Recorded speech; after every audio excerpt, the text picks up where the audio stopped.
Now, these are the names of the sons of Israel who came to Egypt with Jacob. They came, each one with his household: Reuben, Simeon, Levi, and Judah; Issachar, Zebulun, and Benjamin; Dan and Naphtali; Gad and Asher. All the people who descended from Jacob were 70 people, but Joseph was already in Egypt. And Joseph died, and all his brothers, and all that generation. But the sons of Israel were fruitful, and increased greatly, and multiplied, and became exceedingly mighty, so that the land was filled with them. Now a new king arose over Egypt, who did not know Joseph, and he said to his people, Behold, the people of the sons of Israel are too many and too mighty for us. Come, let us deal shrewdly with them, otherwise they will multiply, and in the event of war, they will also join those who hate us, and fight against us, and depart from the land. So they appointed taskmasters over them to oppress them with hard labor. And they built for Pharaoh storage cities, Pithom and Ramses. But the more they oppressed them, the more they multiplied, and the more they spread out, so that they dreaded the sons of Israel. The Egyptians used violence to compel the sons of Israel to labor, and they made their lives bitter with hard labor in mortar and bricks, and at all kinds of labor in the field, all their labors which they violently had them perform as slaves.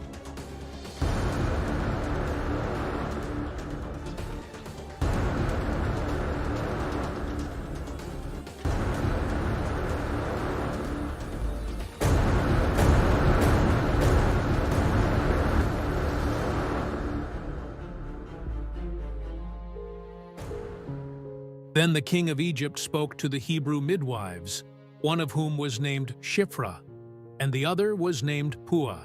And he said, When you are helping the Hebrew women to give birth and see them upon the birth stool, if it is a son, then you shall put him to death. But if it is a daughter, then she shall live.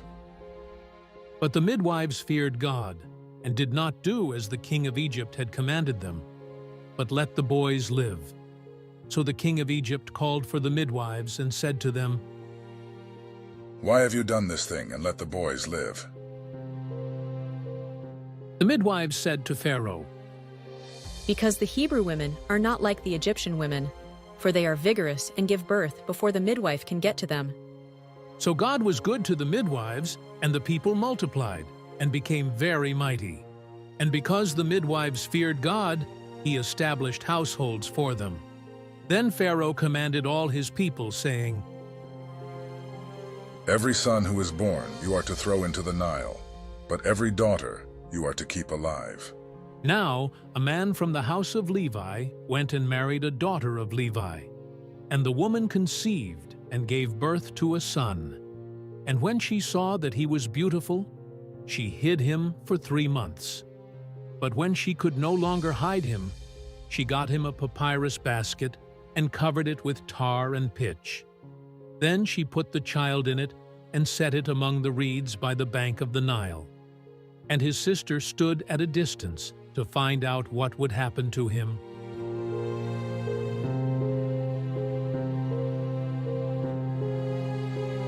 Now the daughter of Pharaoh came down to bathe at the Nile, with her female attendants walking alongside the Nile. And she saw the basket among the reeds, and sent her slave woman, and she brought it to her. When she opened it, she saw the child, and behold, the boy was crying. And she had pity on him, and said, This is one of the Hebrews' children. Then his sister said to Pharaoh's daughter, Shall I go and call a woman for you, who is nursing from the Hebrew women, so that she may nurse the child for you? Pharaoh's daughter said to her. Go ahead. So the girl went and called the child's mother. Then Pharaoh's daughter said to her, Take this child away and nurse him for me, and I will give you your wages. So the woman took the child and nursed him. And the child grew, and she brought him to Pharaoh's daughter, and he became her son. And she named him Moses, and said, Because I drew him out of the water. Now it came about in those days, when Moses had grown up, that he went out to his fellow Hebrews and looked at their hard labors.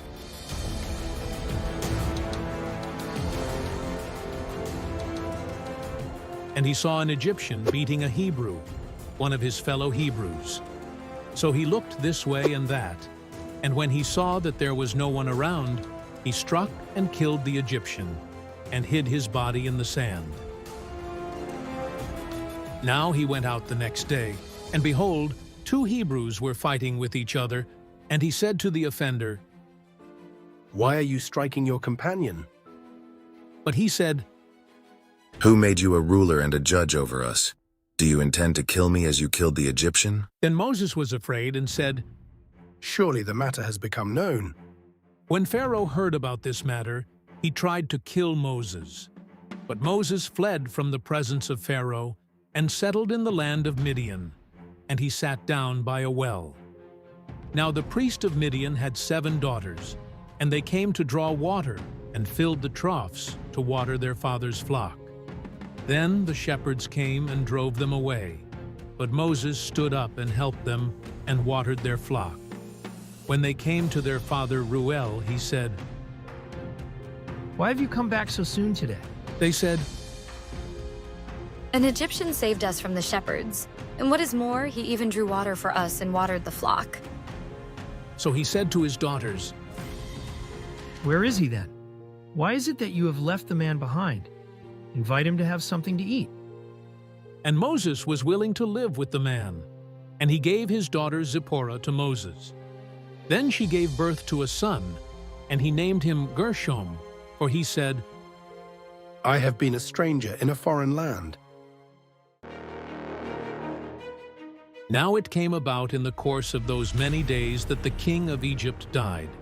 And the sons of Israel groaned because of the bondage, and they cried out, and their cry for help because of their bondage ascended to God.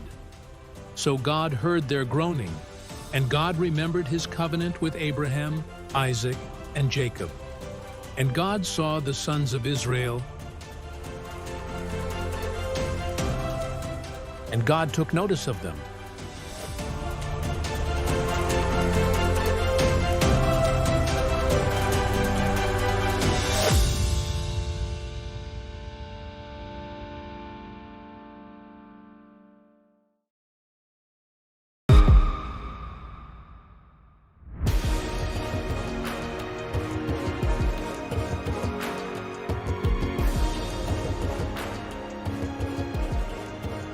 Now Moses was pasturing the flock of his father-in-law Jethro, the priest of Midian, and he led the flock to the west side of the wilderness and came to Horeb, the mountain of God.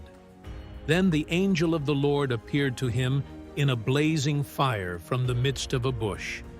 And he looked, and behold, the bush was burning with fire, yet the bush was not being consumed.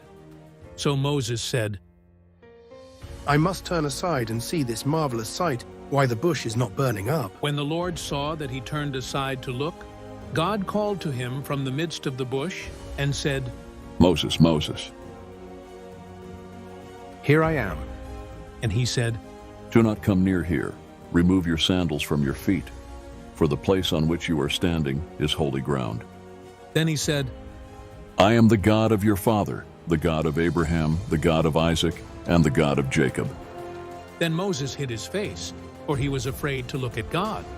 And the Lord said, I have certainly seen the oppression of my people who are in Egypt, and have heard their outcry because of their taskmasters, for I am aware of their sufferings.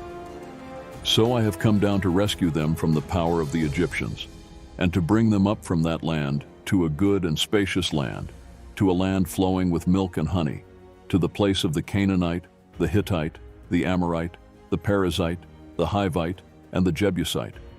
And now behold, the cry of the sons of Israel has come to me. Furthermore, I have seen the oppression with which the Egyptians are oppressing them. And now come, and I will send you to Pharaoh, so that you may bring my people, the sons of Israel, out of Egypt. But Moses said to God, Who am I, that I should go to Pharaoh, and that I should bring the sons of Israel out of Egypt? And he said, Assuredly, I will be with you. And this shall be the sign to you that it is I who have sent you. When you have brought the people out of Egypt, you shall worship God at this mountain. Then Moses said to God, Behold, I am going to the sons of Israel, and I will say to them, The God of your fathers has sent me to you.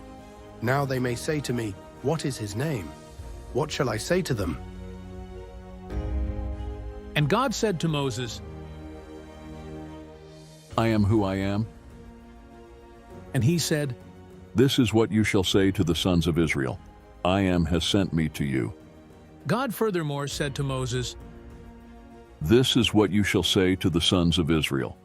The Lord, the God of your fathers, the God of Abraham, the God of Isaac, and the God of Jacob, has sent me to you.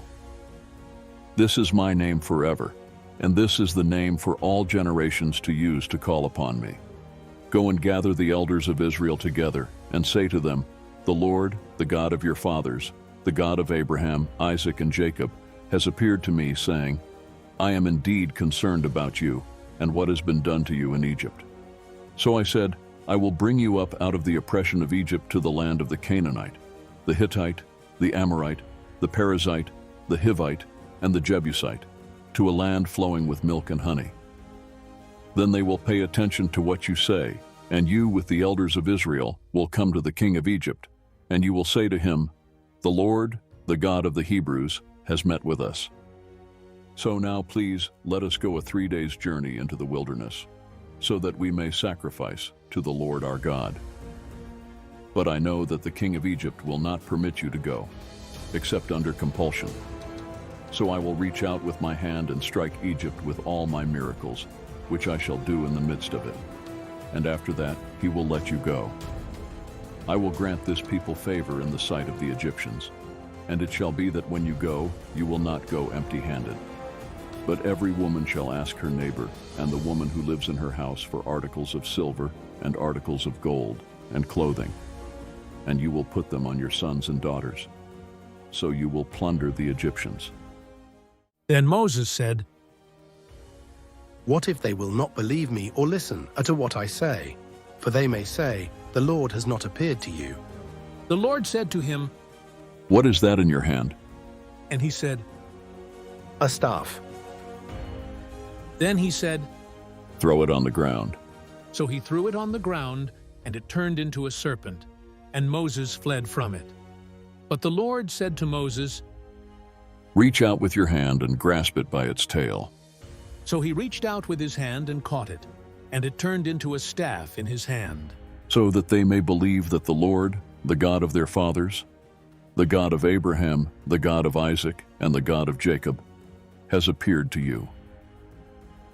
The Lord furthermore said to him, Now put your hand inside the fold of your robe.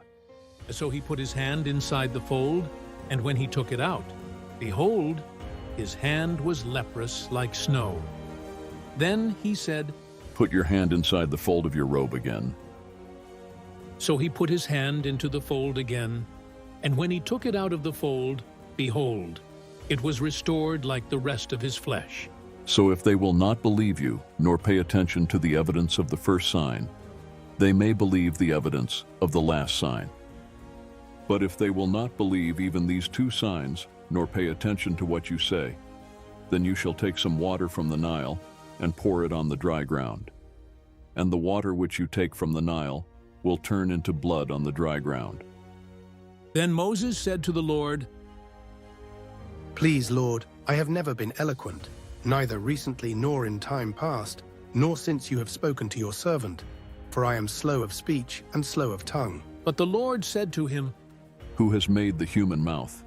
Or who makes anyone unable to speak, or deaf, or able to see, or blind? Is it not I, the Lord? Now then go, and I myself will be with your mouth, and instruct you in what you are to say. But he said, Please, Lord, now send the message by whomever you will. Then the anger of the Lord burned against Moses, and he said, Is there not your brother Aaron the Levite? I know that he speaks fluently, and moreover, behold, he is coming out to meet you. When he sees you, he will be overjoyed.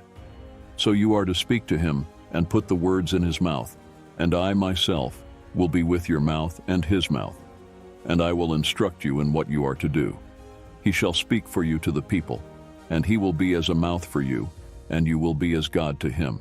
And you shall take in your hand the staff, with which you shall perform the signs. Then Moses departed and returned to his father-in-law Jethro, and said to him, Please let me go, that I may return to my brothers who are in Egypt, and see if they are still alive. And Jethro said to Moses, Go in peace. Now the Lord said to Moses in Midian, Go back to Egypt, for all the men who were seeking your life are dead. So Moses took his wife and his sons, and mounted them on a donkey, and returned to the land of Egypt. Moses also took the staff of God in his hand, and the Lord said to Moses, When you go back to Egypt, see that you perform before Pharaoh all the wonders which I have put in your power. But I will harden his heart, so that he will not let the people go. Then you shall say to Pharaoh, This is what the Lord says, Israel is my son, my firstborn. So I said to you, Let my son go, so that he may serve me. But you have refused to let him go. Behold, I am going to kill your son, your firstborn. But it came about at the overnight encampment on the way that the Lord met Moses and sought to put him to death. So Zipporah took a flint and cut off her son's foreskin and threw it at Moses' feet. And she said, You are indeed a groom of blood to me. So he left him alone. At that time she said, You are a groom of blood, because of the circumcision. Now the Lord said to Aaron, Go to meet Moses in the wilderness. So he went and met him at the mountain of God and kissed him. Moses told Aaron all the words of the Lord with which he had sent him, and all the signs that he had commanded him to do. Then Moses and Aaron went and assembled all the elders of the sons of Israel. And Aaron spoke all the words which the Lord had spoken to Moses. He then performed the signs in the sight of the people. So the people believed. And when they heard that the Lord was concerned about the sons of Israel, and that he had seen their affliction, they bowed low and worshipped.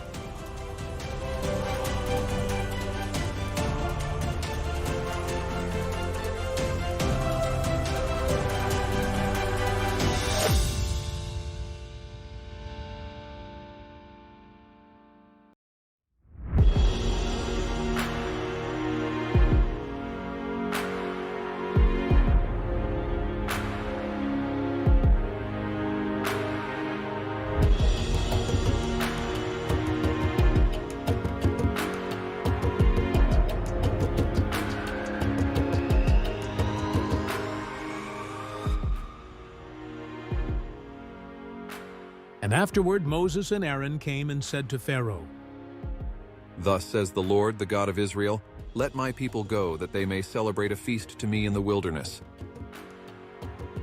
But Pharaoh said, Who is the Lord that I should obey his voice to let Israel go? I do not know the Lord, and besides, I will not let Israel go. Then they said, The God of the Hebrews has met with us. Please let us go a 3 days' journey into the wilderness, that we may sacrifice to the Lord our God. Otherwise he will fall upon us with pestilence or with the sword. But the king of Egypt said to them, Moses and Aaron, why do you draw the people away from their work? Get back to your labors. Again Pharaoh said, Look, the people of the land are now many, and you would have them cease from their labors. So the same day Pharaoh commanded the taskmasters over the people and their foremen, saying, You are no longer to give the people straw to make brick as previously. Let them go and gather straw for themselves. But the quota of bricks which they were making previously, you shall impose on them. You are not to reduce any of it. Because they are lazy, therefore then they cry out, Let us go and sacrifice to our God. Let the labor be heavier on the men, and let them work at it, so that they will pay no attention to false words. So the taskmasters of the people and their foremen went out and spoke to the people, saying, Thus says Pharaoh, I am not going to give you any straw. You go and get straw for yourselves wherever you can find it, but none of your labor will be reduced. So the people scattered through all the land of Egypt to gather stubble for straw. The taskmasters pressed them, saying, Complete your work quota, your daily amount, and just as when you had straw. Moreover, the foremen of the sons of Israel, whom Pharaoh's taskmasters had set over them, were beaten and were asked, Why have you not completed your required amount either yesterday or today in making brick as previously? Then the foreman of the sons of Israel came and cried out to Pharaoh, saying, Why do you deal this way with your servants? There is no straw given to your servants, yet they keep saying to us, Make bricks. And behold, your servants are being beaten, but it is the fault of your own people. But he said, You are lazy, very lazy, therefore you say, Let us go and sacrifice to the Lord. So go now and work, for you will be given no straw, yet you must deliver the quota of bricks.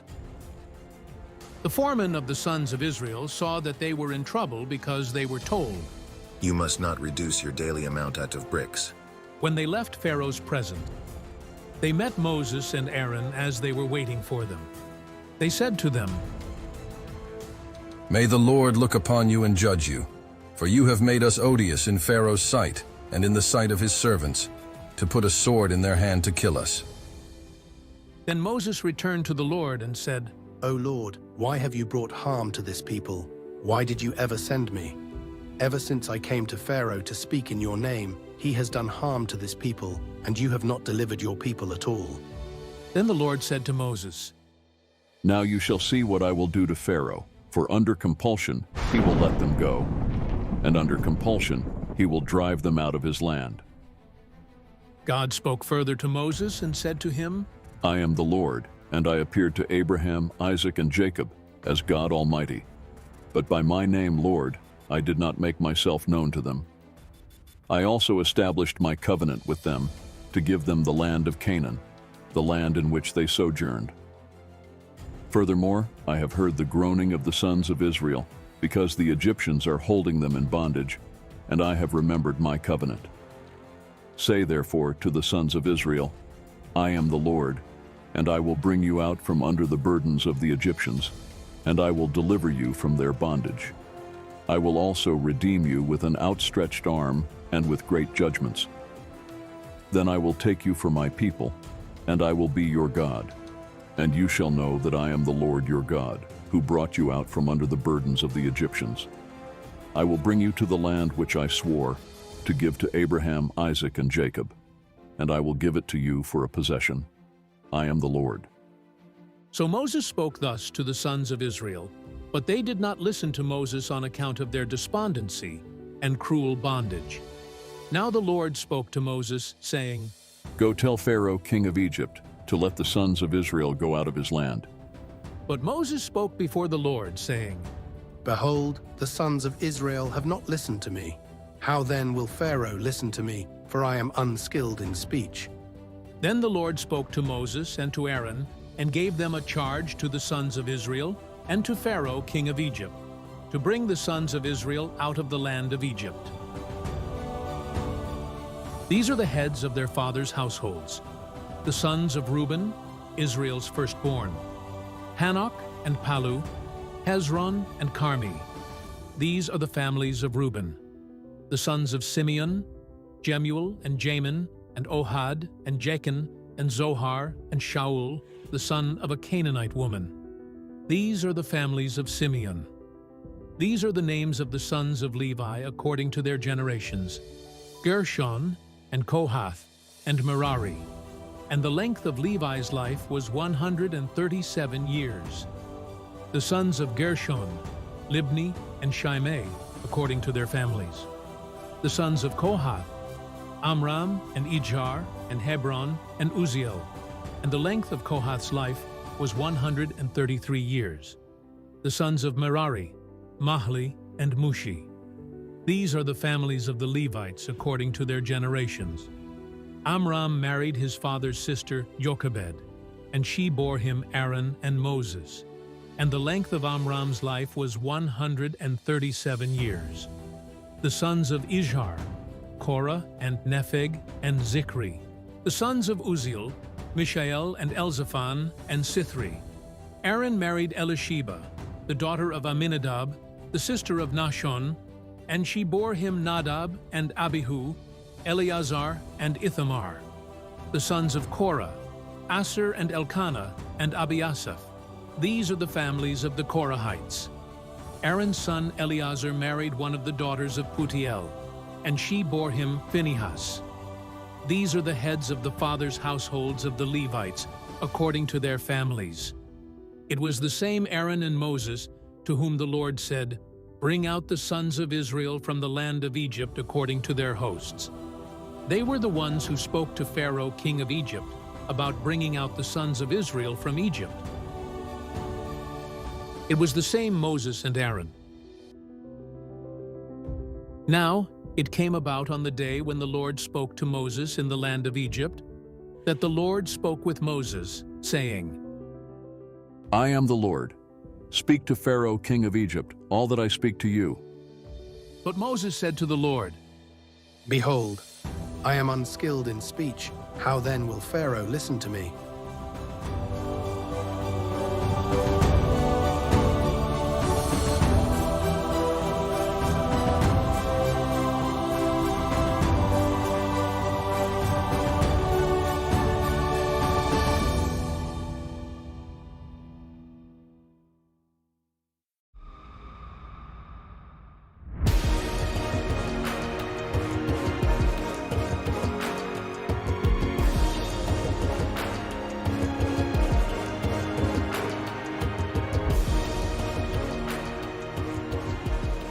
Then the Lord said to Moses, See, I make you as God to Pharaoh, and your brother Aaron shall be your prophet. You shall speak all that I command you, and your brother Aaron shall speak to Pharaoh, that he let the sons of Israel go out of his land. But I will harden Pharaoh's heart, that I may multiply my signs and my wonders in the land of Egypt. When Pharaoh does not listen to you, then I will lay my hand on Egypt and bring out my hosts, my people the sons of Israel, from the land of Egypt by great judgments. The Egyptians shall know that I am the Lord, when I stretch out my hand on Egypt and bring out the sons of Israel from their midst. So Moses and Aaron did it. As the Lord commanded them, thus they did. Moses was 80 years old, and Aaron 83, when they spoke to Pharaoh. Now the Lord spoke to Moses and Aaron, saying, When Pharaoh speaks to you, saying, Work a miracle, then you shall say to Aaron, Take your staff and throw it down before Pharaoh, that it may become a serpent. So Moses and Aaron came to Pharaoh, and thus they did just as the Lord had commanded. And Aaron threw his staff down before Pharaoh and his servants, and it became a serpent. Then Pharaoh also called for the wise men and the sorcerers, and they also, the magicians of Egypt, did the same with their secret arts. For each one threw down his staff, and they turned into serpents. But Aaron's staff swallowed up their staffs. Yet Pharaoh's heart was hardened, and he did not listen to them as the Lord had said. Then the Lord said to Moses, Pharaoh's heart is stubborn. He refuses to let the people go. Go to Pharaoh in the morning as he is going out to the water, and station yourself to meet him on the bank of the Nile.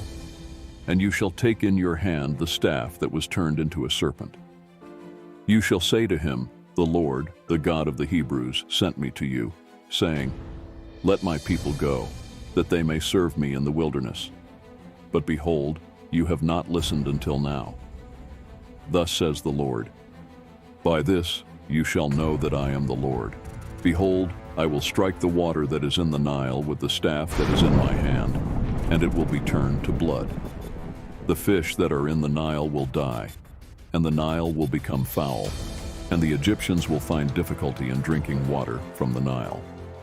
Then the Lord said to Moses, Say to Aaron, Take your staff and stretch out your hand over the waters of Egypt, over their rivers, over their streams, and over their pools, and over all their reservoirs of water, that they may become blood. And there will be blood throughout all the land of Egypt, both in vessels of wood and in vessels of stone. So Moses and Aaron did even as the Lord had commanded. And he lifted up the staff and struck the water that was in the Nile, in the sight of Pharaoh and in the sight of his servants. And all the water that was in the Nile was turned to blood. The fish that were in the Nile died, and the Nile became foul, so that the Egyptians could not drink water from the Nile. And the blood was through all the land of Egypt. But the magicians of Egypt did the same with their secret arts. And Pharaoh's heart was hardened, and he did not listen to them, as the Lord had said. Then Pharaoh turned and went into his house, with no concern even for this. So all the Egyptians dug around the Nile for water to drink, for they could not drink of the water of the Nile. 7 days passed after the Lord had struck the Nile. Then the Lord said to Moses, Go to Pharaoh and say to him, Thus says the Lord, Let my people go, that they may serve me. But if you refuse to let them go, behold, I will smite your whole territory with frogs. The Nile will swarm with frogs, which will come up and go into your house and into your bedroom and on your bed, and into the houses of your servants and on your people, and into your ovens, and into your kneading bowls. So the frogs will come up on you and your people and all your servants. Then the Lord said to Moses, Say to Aaron, Stretch out your hand with your staff over the rivers, over the streams, and over the pools, and make frogs come up on the land of Egypt. So Aaron stretched out his hand over the waters of Egypt, and the frogs came up and covered the land of Egypt. The magicians did the same with their secret arts, making frogs come up on the land of Egypt. Then Pharaoh called for Moses and Aaron and said, Entreat the Lord that he remove the frogs from me and from my people, and I will let the people go, that they may sacrifice to the Lord. Moses said to Pharaoh, The honor is yours to tell me. When shall I entreat for you and your servants and your people, that the frogs be destroyed from you and your houses, that they may be left only in the Nile? Then he said, Tomorrow. So he said, May it be according to your word, that you may know that there is no one like the Lord our God. The frogs will depart from you and your houses and your servants and your people. They will be left only in the Nile. Then Moses and Aaron went out from Pharaoh, and Moses cried to the Lord concerning the frogs which he had inflicted upon Pharaoh. The Lord did according to the word of Moses, and the frogs died out of the houses, the courts, and the fields. So they piled them in heaps, and the land became foul. But when Pharaoh saw that there was relief, he hardened his heart and did not listen to them, as the Lord had said. Then the Lord said to Moses, Say to Aaron, Stretch out your staff and strike the dust of the earth, that it may become gnats through all the land of Egypt. They did so, and Aaron stretched out his hand with his staff, and struck the dust of the earth, and there were gnats on man and beast. All the dust of the earth became gnats through all the land of Egypt. The magicians tried with their secret arts to bring forth gnats, but they could not. So there were gnats on man and beast. Then the magicians said to Pharaoh, This is the finger of God. But Pharaoh's heart was hardened, and he did not listen to them, as the Lord had said.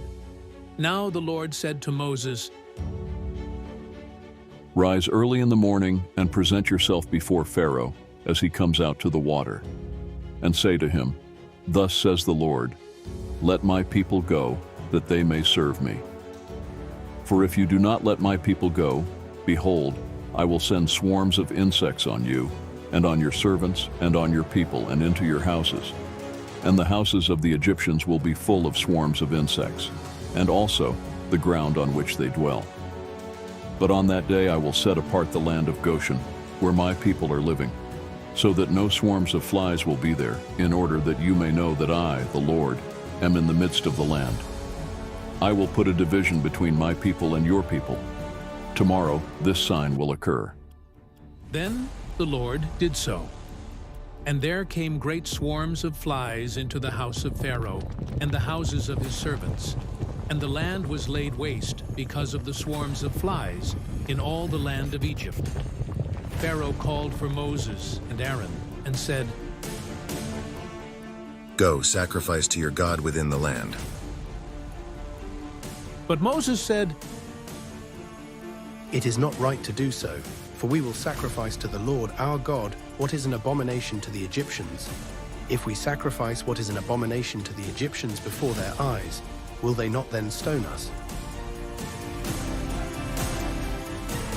We must go a 3 days' journey into the wilderness and sacrifice to the Lord our God as he commands us. Pharaoh said, I will let you go, that you may sacrifice to the Lord your God in the wilderness. Only you shall not go very far away. Make supplication for me. Then Moses said, Behold, I am going out from you, and I shall make supplication to the Lord that the swarms of flies may depart from Pharaoh, from his servants, and from his people tomorrow. Only do not let Pharaoh deal deceitfully again in not letting the people go to sacrifice to the Lord. So Moses went out from Pharaoh and made supplication to the Lord. The Lord did as Moses asked, and removed the swarms of insects from Pharaoh, from his servants and from his people. Not one remained. But Pharaoh hardened his heart this time also, and he did not let the people go.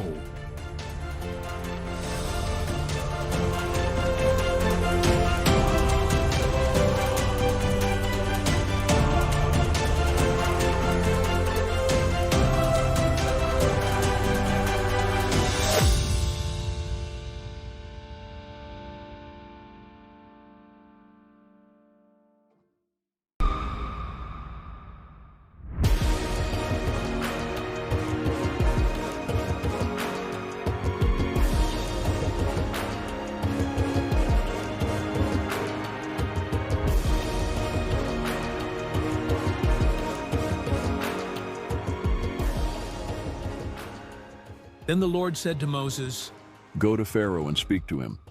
Thus says the Lord, the God of the Hebrews, Let my people go, that they may serve me. For if you refuse to let them go and continue to hold them, behold, the hand of the Lord will come with a very severe pestilence on your livestock which are in the field, on the horses, on the donkeys, on the camels, on the herds, and on the flocks. But the Lord will make a distinction between the livestock of Israel and the livestock of Egypt, so that nothing will die of all that belongs to the sons of Israel. The Lord set a definite time, saying, Tomorrow the Lord will do this thing in the land. So the Lord did this thing on the next day, and all the livestock of Egypt died. But of the livestock of the sons of Israel, not one died. Pharaoh sent, and behold, there was not even one of the livestock of Israel dead. But the heart of Pharaoh was hardened, and he did not let the people go. Then the Lord said to Moses and Aaron, Take for yourselves handfuls of soot from a kiln, and let Moses throw it toward the sky in the sight of Pharaoh. It will become fine dust over all the land of Egypt, and will become boils breaking out with sores on man and beast through all the land of Egypt. So they took soot from a kiln and stood before Pharaoh, and Moses threw it toward the sky, and it became boils breaking out with sores on man and beast. The magicians could not stand before Moses because of the boils, for the boils were on the magicians as well as on all the Egyptians. And the Lord hardened Pharaoh's heart, and he did not listen to them, just as the Lord had spoken to Moses. Then the Lord said to Moses, Rise up early in the morning, and stand before Pharaoh, and say to him, Thus says the Lord, the God of the Hebrews, Let my people go, that they may serve me. For this time I will send all my plagues on you and your servants and your people, so that you may know that there is no one like me in all the earth. For if by now I had put forth my hand and struck you and your people with pestilence, you would then have been cut off from the earth. But indeed, for this reason, I have allowed you to remain, in order to show you my power, and in order to proclaim my name through all the earth. Still you exalt yourself against my people by not letting them go. Behold, about this time tomorrow, I will send a very heavy hail, such as has not been seen in Egypt from the day it was founded until now. Now therefore send, bring your livestock and whatever you have in the field to safety. Every man and beast that is found in the field and is not brought home, when the hail comes down on them, will die. The one among the servants of Pharaoh who feared the word of the Lord made his servants and his livestock flee into the houses. But he who paid no regard to the word of the Lord left his servants and his livestock in the field. Now the Lord said to Moses, Stretch out your hand toward the sky, that hail may fall on all the land of Egypt, on man and on beast, and on every plant of the field throughout the land of Egypt. Moses stretched out his staff toward the sky, and the Lord sent thunder and hail, and fire ran down to the earth. And the Lord rained hail on the land of Egypt. So there was hail, and fire flashing continually in the midst of the hail, very severe, such as had not been in all the land of Egypt since it became a nation. The hail struck all that was in the field through all the land of Egypt, both man and beast. The hail also struck every plant of the field and shattered every tree of the field. Only in the land of Goshen, where the sons of Israel were, there was no hail. Then Pharaoh sent for Moses and Aaron and said to them, I have sinned this time. The Lord is the righteous one, and I and my people are the wicked ones. Make supplication to the Lord, for there has been enough of God's thunder and hail, and I will let you go, and you shall stay no longer. Moses said to him, As soon as I go out of the city, I will spread out my hands to the Lord.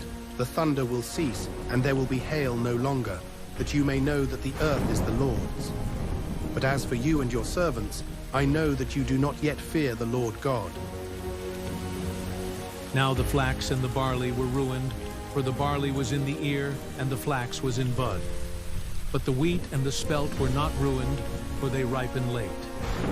So Moses went out of the city from Pharaoh, and spread out his hands to the Lord.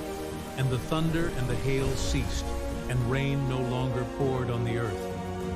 But when Pharaoh saw that the rain and the hail and the thunder had ceased, he sinned again and hardened his heart, he and his servants. Pharaoh's heart was hardened, and he did not let the sons of Israel go, just as the Lord had spoken through Moses. Then the Lord said to Moses, Go to Pharaoh, for I have hardened his heart and the heart of his servants, that I may perform these signs of mine among them, and that you may tell in the hearing of your son and of your grandson how I made a mockery of the Egyptians, and how I performed my signs among them, that you may know that I am the Lord. Moses and Aaron went to Pharaoh and said to him, Thus says the Lord, the God of the Hebrews, how long will you refuse to humble yourself before me? Let my people go, that they may serve me. For if you refuse to let my people go, behold, tomorrow I will bring locusts into your territory. They shall cover the surface of the land, so that no one will be able to see the land. They will also eat the rest of what has escaped, what is left to you from the hail, and they will eat every tree which sprouts for you out of the field.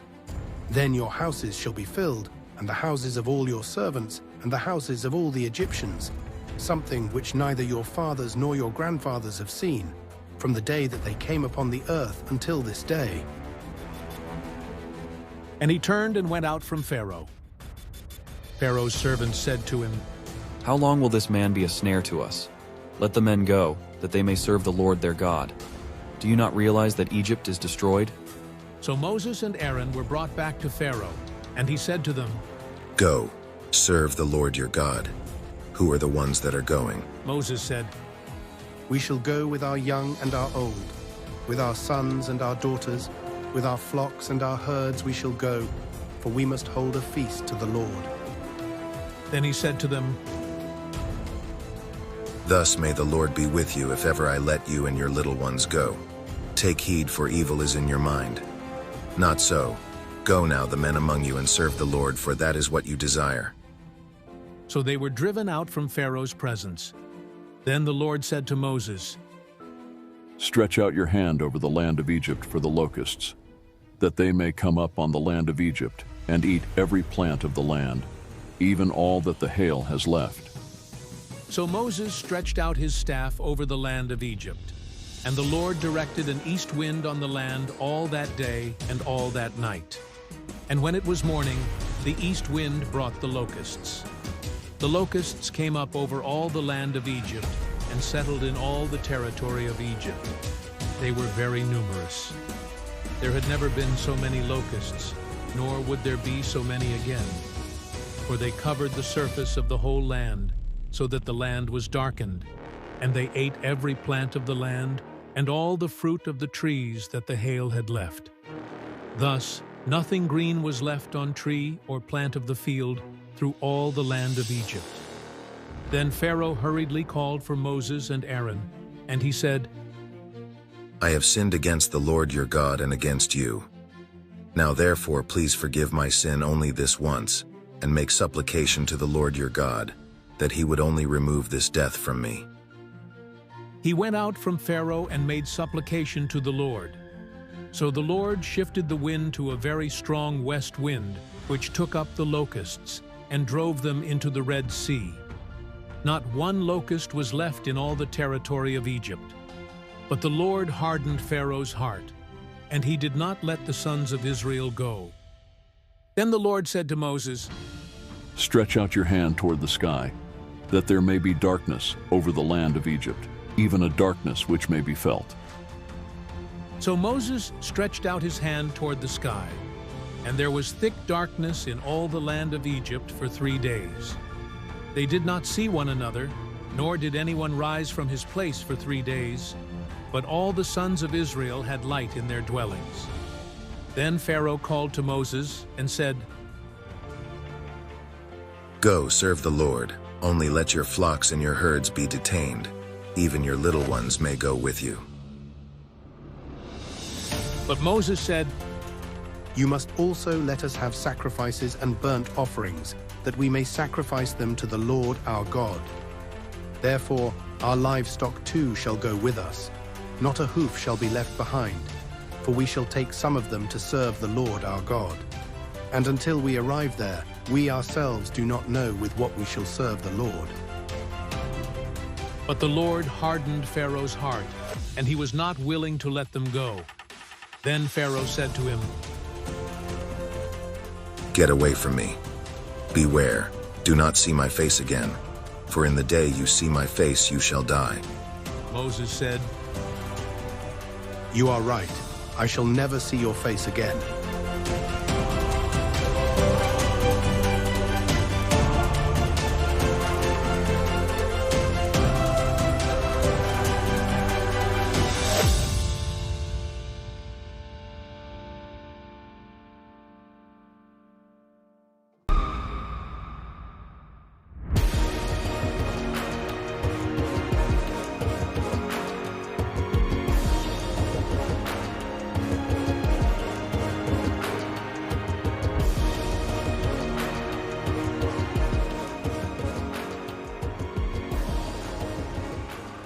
Now the Lord said to Moses, One more plague I will bring on Pharaoh and on Egypt. After that, he will let you go from here. When he lets you go, he will surely drive you out from here completely. Speak now in the hearing of the people that each man ask from his neighbor and each woman from her neighbor for articles of silver and articles of gold. The Lord gave the people favor in the sight of the Egyptians. Furthermore, the man Moses himself was greatly esteemed in the land of Egypt, both in the sight of Pharaoh's servants and in the sight of the people.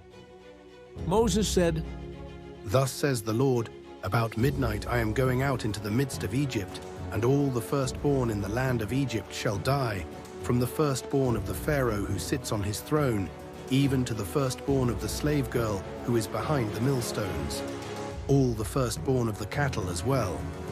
Moreover, there shall be a great cry in all the land of Egypt, such as there has not been before, and such as shall never be again. But against any of the sons of Israel a dog will not even bark, whether against man or beast, that you may understand how the Lord makes a distinction between Egypt and Israel. All these your servants will come down to me and bow themselves before me, saying, Go out, you and all the people who follow you, and after that I will go out. Then the Lord said to Moses, Pharaoh will not listen to you, so that my wonders will be multiplied in the land of Egypt. Moses and Aaron performed all these wonders before Pharaoh.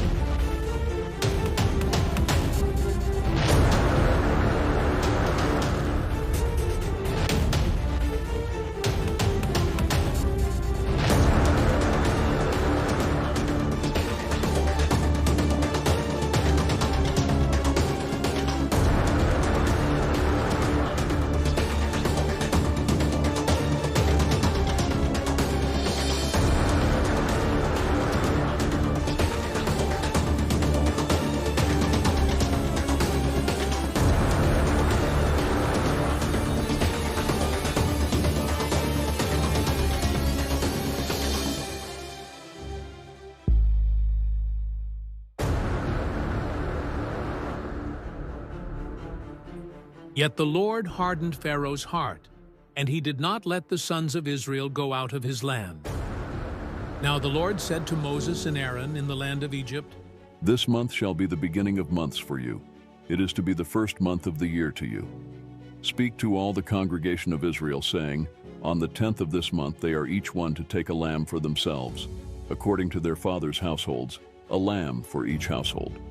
Now if the household is too small for a lamb, then he and his neighbor nearest to his house are to take one, according to the number of persons in them.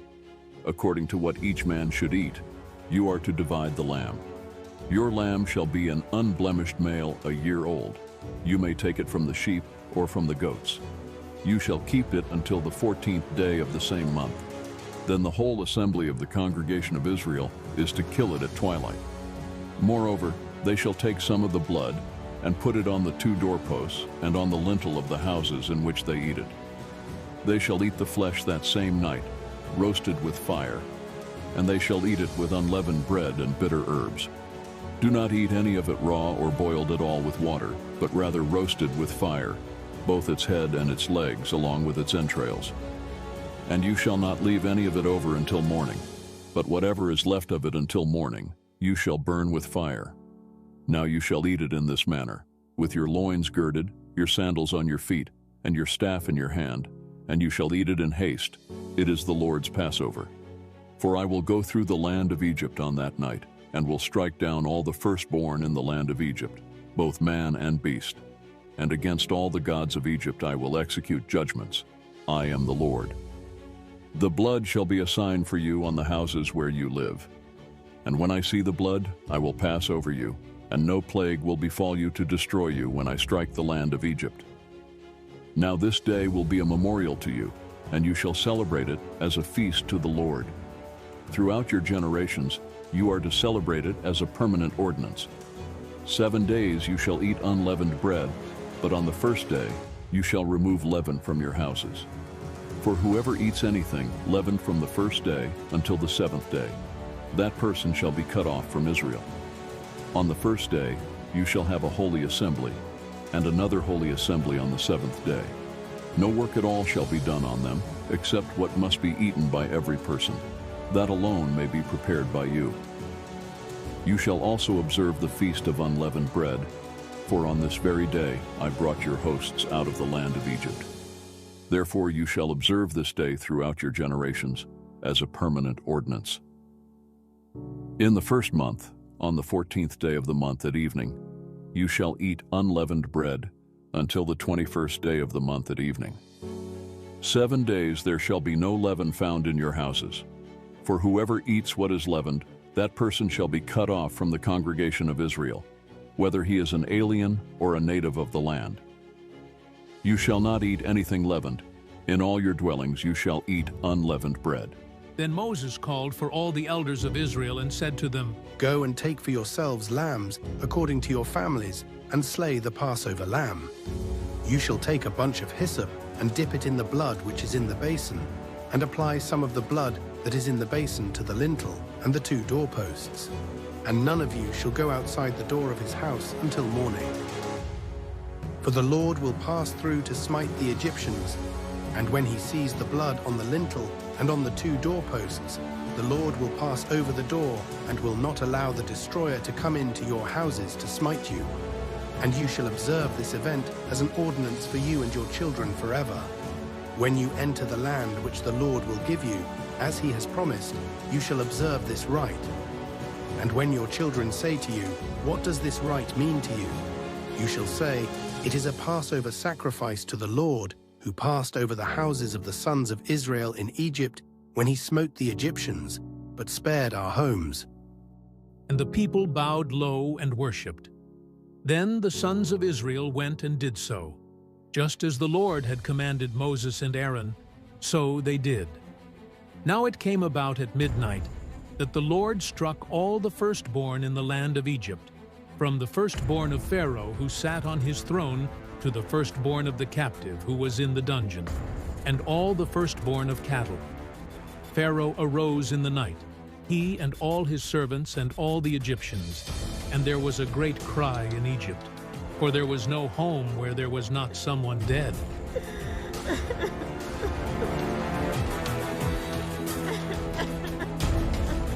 Then he called for Moses and Aaron at night and said, Rise up, get out from among my people, both you and the sons of Israel, and go, worship the Lord, as you have said. Take both your flocks and your herds, as you have said, and go, and bless me also. The Egyptians urged the people to send them out of the land in haste, for they said, We will all be dead. So the people took their dough before it was leavened, with their kneading bowls bound up in the clothes on their shoulders. Now the sons of Israel had done according to the word of Moses, for they had requested from the Egyptians articles of silver and articles of gold and clothing. And the Lord had given the people favor in the sight of the Egyptians, so that they let them have their request. Thus they plundered the Egyptians. Now the sons of Israel journeyed from Ramesses to Succoth, about 600,000 men on foot, aside from children. A mixed multitude also went up with them, along with flocks and herds, a very large number of livestock. They baked the dough which they had brought out of Egypt into cakes of unleavened bread. For it had not become leavened, since they were driven out of Egypt and could not delay, nor had they prepared any provisions for themselves. Now, the time that the sons of Israel lived in Egypt was 430 years. And at the end of 430 years, to the very day, all the hosts of the Lord went out from the land of Egypt. It is a night to be observed for the Lord for having brought them out from the land of Egypt. This night is for the Lord, to be observed by all the sons of Israel throughout their generations. The Lord said to Moses and Aaron, This is the ordinance of the Passover. No foreigner is to eat of it, but every man's slave purchased with money, after you have circumcised him, then he may eat of it. A sojourner or a hired servant shall not eat of it. It is to be eaten in a single house. You are not to bring forth any of the flesh outside of the house, nor are you to break any bone of it. All the congregation of Israel are to celebrate this. But if a stranger sojourns with you and celebrates the Passover to the Lord, let all his males be circumcised, and then let him come near to celebrate it. And he shall be like a native of the land. But no uncircumcised person may eat of it. The same law shall apply to the native as to the stranger who sojourns among you. Then all the sons of Israel did so.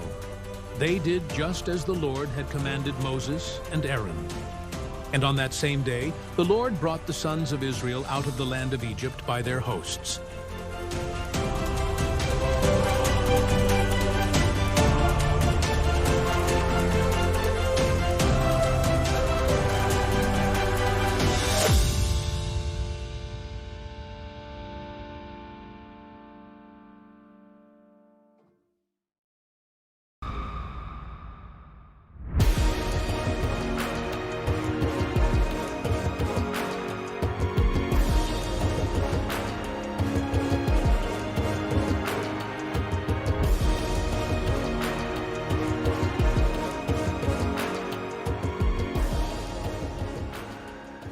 Then the Lord spoke to Moses, saying, Sanctify to me every firstborn, the first offspring of every womb among the sons of Israel, both of man and beast.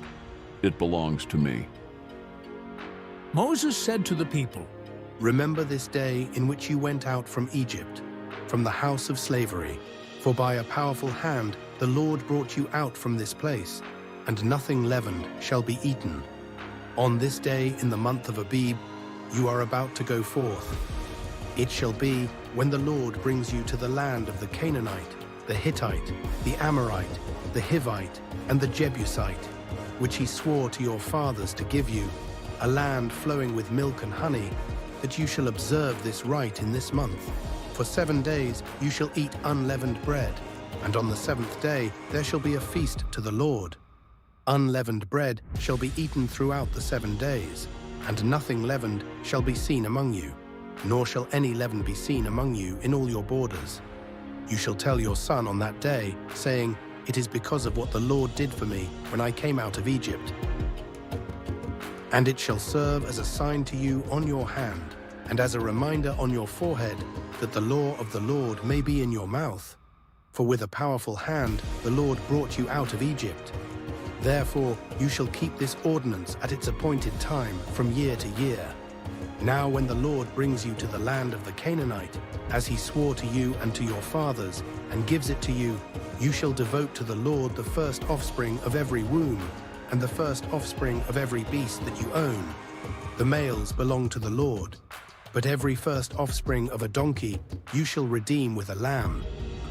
But if you do not redeem it, then you shall break its neck, and every firstborn of man among your sons you shall redeem. And it shall be when your son asks you in time to come, saying, What is this? Then you shall say to him, With a powerful hand the Lord brought us out of Egypt, from the house of slavery. It came about, when Pharaoh was stubborn about letting us go, that the Lord killed every firstborn in the land of Egypt, both the firstborn of man and the firstborn of beast.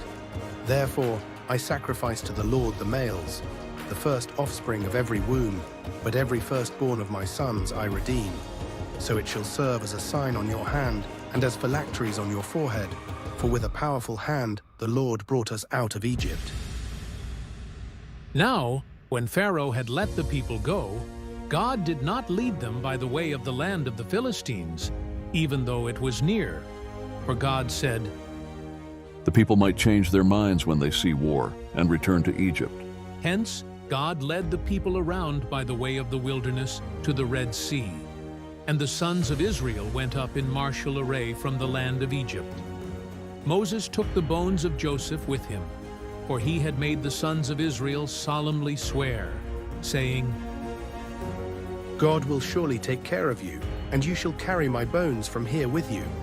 Then they set out from Succoth and camped in Etham on the edge of the wilderness. The Lord was going before them in a pillar of cloud by day to lead them on the way, and in a pillar of fire by night to give them light, that they might travel by day and by night. He did not take away the pillar of cloud by day, nor the pillar of fire by night, from before the people. Now the Lord spoke to Moses, saying, Tell the sons of Israel to turn back and camp before Pi-hahiroth, between Migdol and the sea. You shall camp in front of Baal-zephon, opposite it, by the sea. For Pharaoh will say of the sons of Israel, They are wandering aimlessly in the land. The wilderness has shut them in. Thus I will harden Pharaoh's heart, and he will chase after them. And I will be honored through Pharaoh and all his army, and the Egyptians will know that I am the Lord. And they did so. When the king of Egypt was told that the people had fled, Pharaoh and his servants had a change of heart toward the people, and they said, What is this we have done, that we have let Israel go from serving us? So he made his chariot ready and took his people with him. And he took 600 select chariots, and all the other chariots of Egypt, with officers over all of them. The Lord hardened the heart of Pharaoh, king of Egypt, and he chased after the sons of Israel as the sons of Israel were going out boldly. Then the Egyptians chased after them with all the horses and chariots of Pharaoh, his horsemen and his army, and they overtook them camping by the sea, beside Pi-hahiroth, in front of Baal-zephon. As Pharaoh drew near, the sons of Israel looked, and behold, the Egyptians were marching after them, and they became very frightened. So the sons of Israel cried out to the Lord. Then they said to Moses, Is it because there were no graves in Egypt that you have taken us away to die in the wilderness? Why have you dealt with us in this way, bringing us out of Egypt? Is this not the word that we spoke to you in Egypt, saying, Leave us alone that we may serve the Egyptians? For it would have been better for us to serve the Egyptians than to die in the wilderness. But Moses said to the people, Do not fear. Stand by and see the salvation of the Lord, which he will accomplish for you today. For the Egyptians whom you have seen today, you will never see them again forever. The Lord will fight for you while you keep silent. Then the Lord said to Moses, Why are you crying out to me? Tell the sons of Israel to go forward. As for you, lift up your staff, and stretch out your hand over the sea and divide it. And the sons of Israel shall go through the midst of the sea on dry land. As for me, behold, I will harden the hearts of the Egyptians, so that they will go in after them.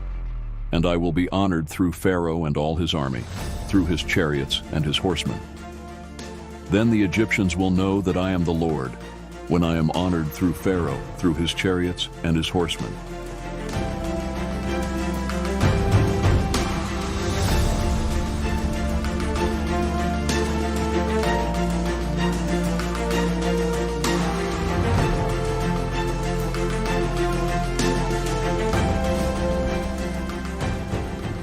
The angel of God, who had been going before the camp of Israel, moved and went behind them. And the pillar of cloud moved from before them and stood behind them. So it came between the camp of Egypt and the camp of Israel. And there was the cloud along with the darkness, yet it gave light at night. Thus the one did not come near the other all night. Then Moses stretched out his hand over the sea, and the Lord swept the sea back by a strong east wind all night, and turned the sea into dry land, so the waters were divided. The sons of Israel went through the midst of the sea on the dry land, and the waters were like a wall to them on their right hand and on their left. Then the Egyptians took up the pursuit, and all Pharaoh's horses, his chariots, and his horsemen went in after them into the midst of the sea. At the morning watch, the Lord looked down on the army of the Egyptians through the pillar of fire and cloud, and brought the army of the Egyptians into confusion. He caused their chariot wheels to swerve, and he made them drive with difficulty. So the Egyptians said, "Let us flee from Israel, for the Lord is fighting for them against the Egyptians." Then the Lord said to Moses, Stretch out your hand over the sea, so that the waters may come back over the Egyptians, over their chariots and their horsemen. So Moses stretched out his hand over the sea, and the sea returned to its normal state at daybreak, while the Egyptians were fleeing right into it. Then the Lord overthrew the Egyptians in the midst of the sea.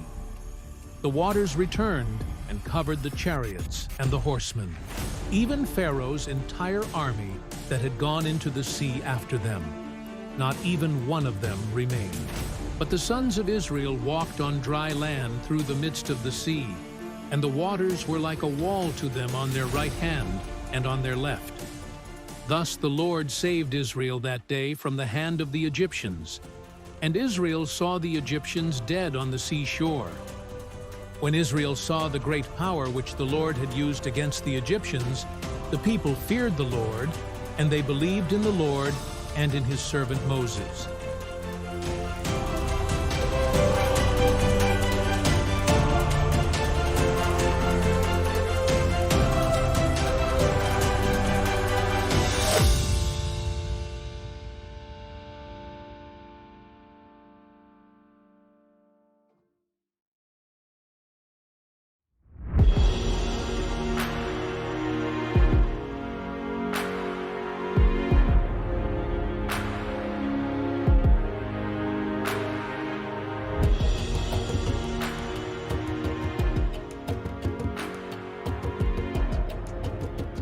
Then Moses and the sons of Israel sang this song to the Lord, and said, I will sing to the Lord, for he is highly exalted.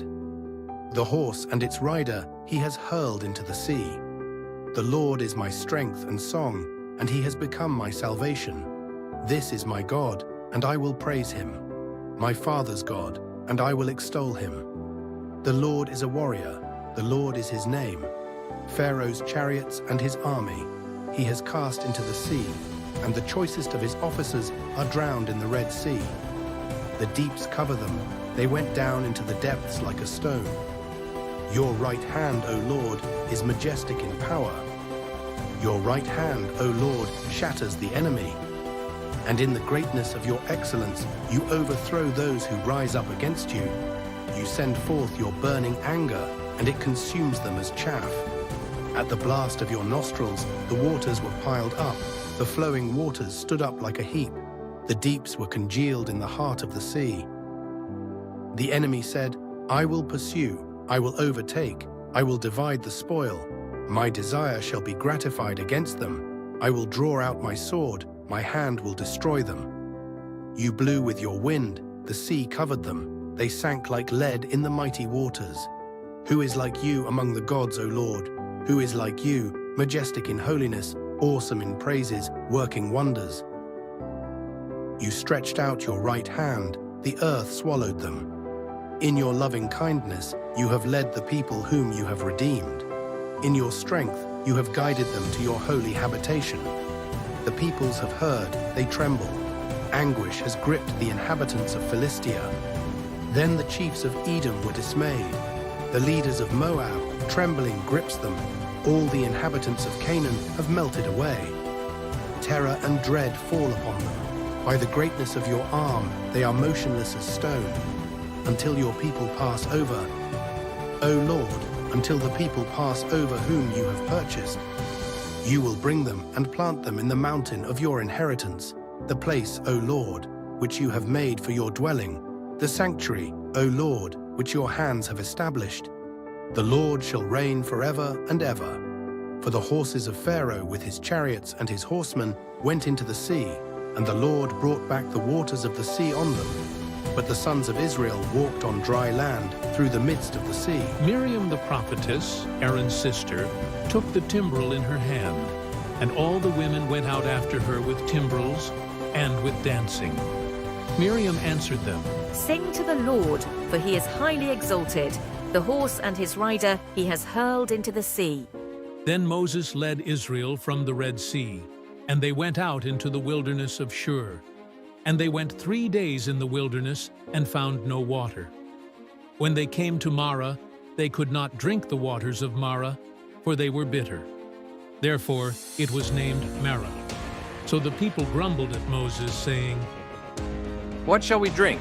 Then he cried out to the Lord, and the Lord showed him a tree, and he threw it into the waters, and the waters became sweet. There he made for them a statute and regulation, and there he tested them. And he said, If you will give earnest heed to the voice of the Lord your God, and do what is right in his sight, and give ear to his commandments, and keep all his statutes, I will put none of the diseases on you which I have put on the Egyptians. For I, the Lord, am your healer.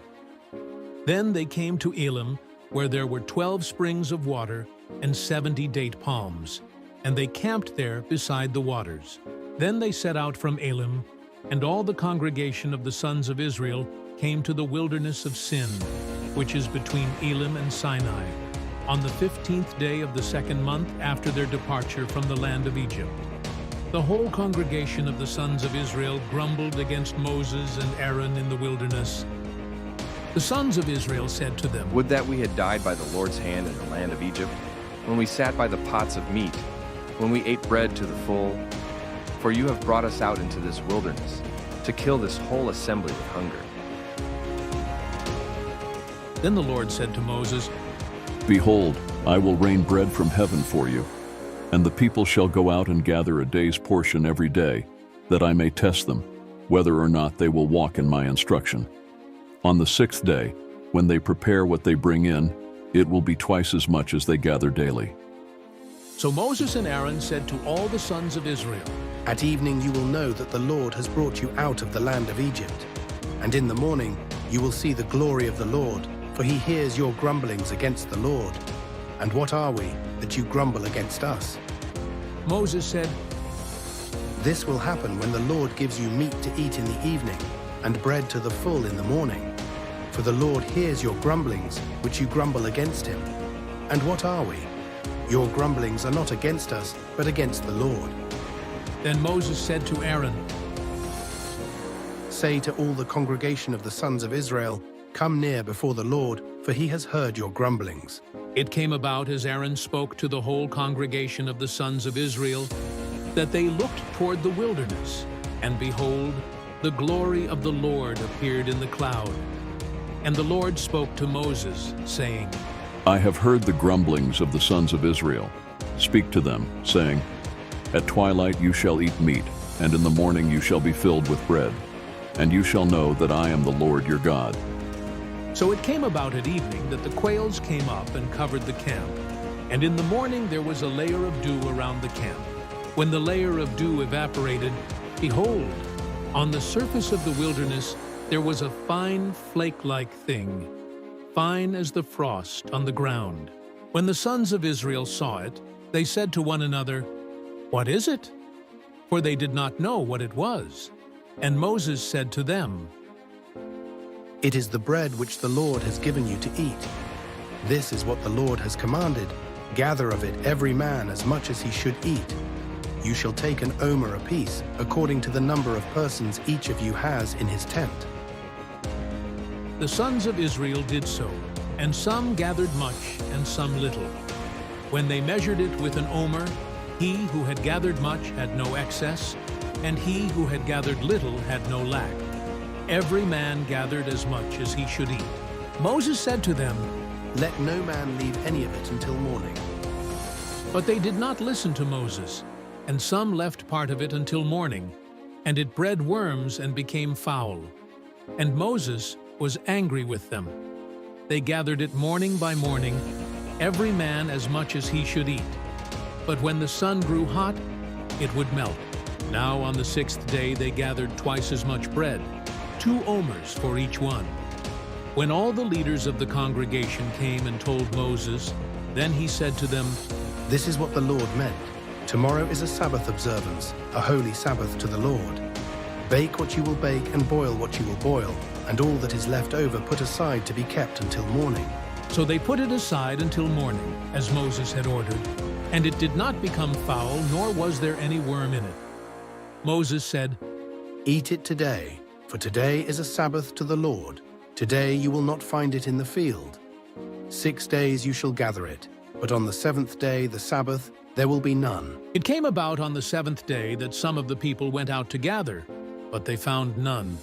Then the Lord said to Moses, How long do you refuse to keep my commandments and my instructions? See, the Lord has given you the Sabbath. Therefore he gives you bread for 2 days on the 6th day. Remain every man in his place. Let no man go out of his place on the 7th day. So the people rested on the 7th day. The house of Israel named it manna, and it was like coriander seed, white, and its taste was like wafers with honey. Then Moses said, "This is what the Lord has commanded. Let an omerful of it be kept throughout your generations, that they may see the bread that I fed you in the wilderness, when I brought you out of the land of Egypt." Moses said to Aaron, "Take a jar and put an omerful of manna in it, and place it before the Lord to be kept throughout your generations." As the Lord commanded Moses, so Aaron placed it before the testimony to be kept. The sons of Israel ate the manna 40 years, until they came to an inhabited land. They ate the manna until they came to the border of the land of Canaan. Now an omer is a tenth of an ephah.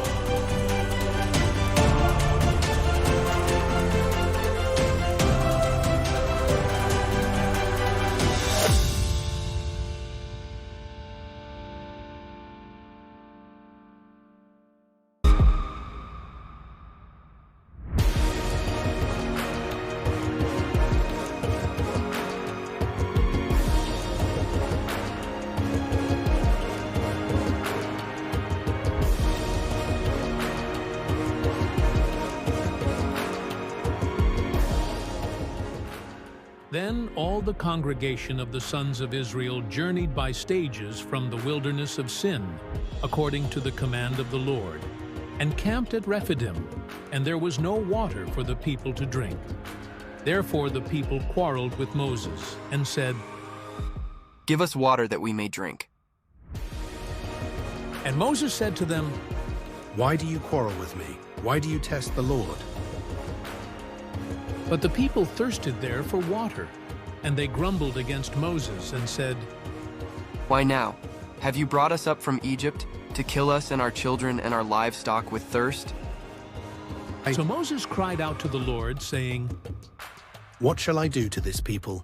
A little more, and they will stone me." Then the Lord said to Moses, Pass before the people, and take with you some of the elders of Israel, and take in your hand your staff with which you struck the Nile, and go.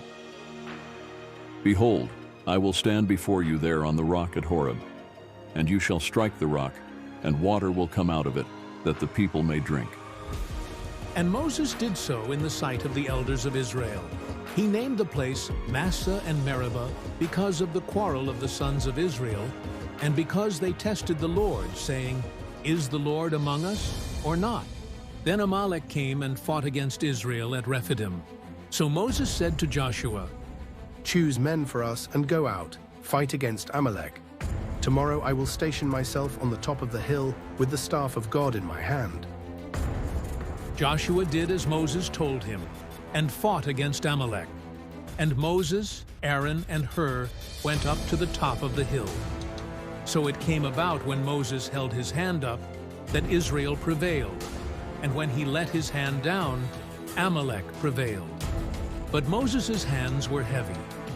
Then they took a stone and put it under him, and he sat on it. And Aaron and Hur supported his hands, one on one side and one on the other. Thus his hands were steady until the sun set. So Joshua overwhelmed Amalek and his people with the edge of the sword. Then the Lord said to Moses, I write this in a book as a memorial, and recite it to Joshua, that I will utterly blot out the memory of Amalek from under heaven. Moses built an altar and named it, The Lord is my banner. And he said, The Lord has sworn, the Lord will have war against Amalek from generation to generation.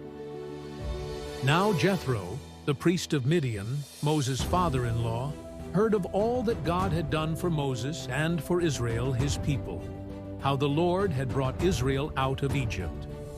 Jethro, Moses' father-in-law, took Moses' wife Zipporah after he had sent her away, and her 2 sons, of whom one was named Gershom, for Moses said, I have been a sojourner in a foreign land. The other was named Eliezer, for he said, The God of my father was my help, and delivered me from the sword of Pharaoh. Then Jethro, Moses' father-in-law, came with his sons and his wife to Moses in the wilderness, where he was camped, at the Mount of God. He sent word to Moses, I, your father-in-law Jethro, am coming to you with your wife and her 2 sons with her. Then Moses went out to meet his father-in-law, and he bowed down and kissed him. And they asked each other of their welfare, and went into the tent. Moses told his father-in-law all that the Lord had done to Pharaoh and to the Egyptians for Israel's sake, all the hardship that had befallen them on the journey, and how the Lord had delivered them. Jethro rejoiced over all the goodness which the Lord had done to Israel in delivering them from the hand of the Egyptians. So Jethro said, Blessed be the Lord who delivered you from the hand of the Egyptians and from the hand of Pharaoh, and who delivered the people from under the hand of the Egyptians. Now I know that the Lord is greater than all the gods. Indeed, it was proven when they dealt proudly against the people.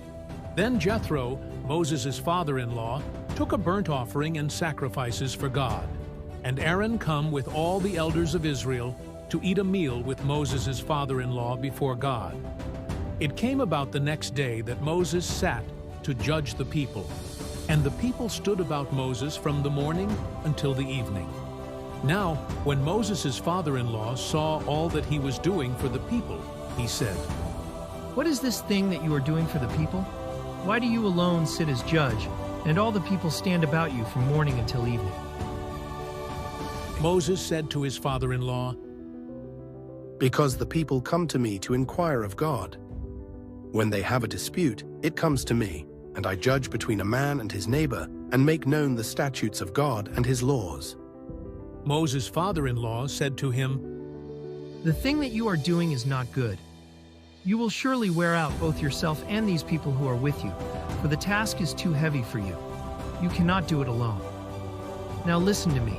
I will give you counsel, and God be with you.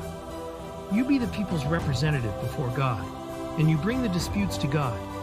Then teach them the statutes and the laws, and make known to them the way in which they are to walk and the work they are to do.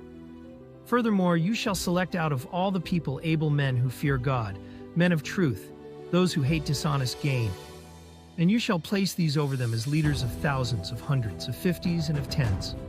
Let them judge the people at all times, and let it be that every major dispute they will bring to you, but every minor dispute they themselves will judge. So it will be easier for you, and they will bear the burden with you. If you do this thing and God so commands you, then you will be able to endure, and all these people also will go to their place in peace. So Moses listened to his father-in-law and did all that he had said. Moses chose able men out of all Israel and made them heads over the people, leaders of thousands, of hundreds, of fifties, and of tens. They judged the people at all times. The difficult dispute they would bring to Moses, but every minor dispute they themselves would judge. Then Moses bade his father-in-law farewell, and he went his way into his own land.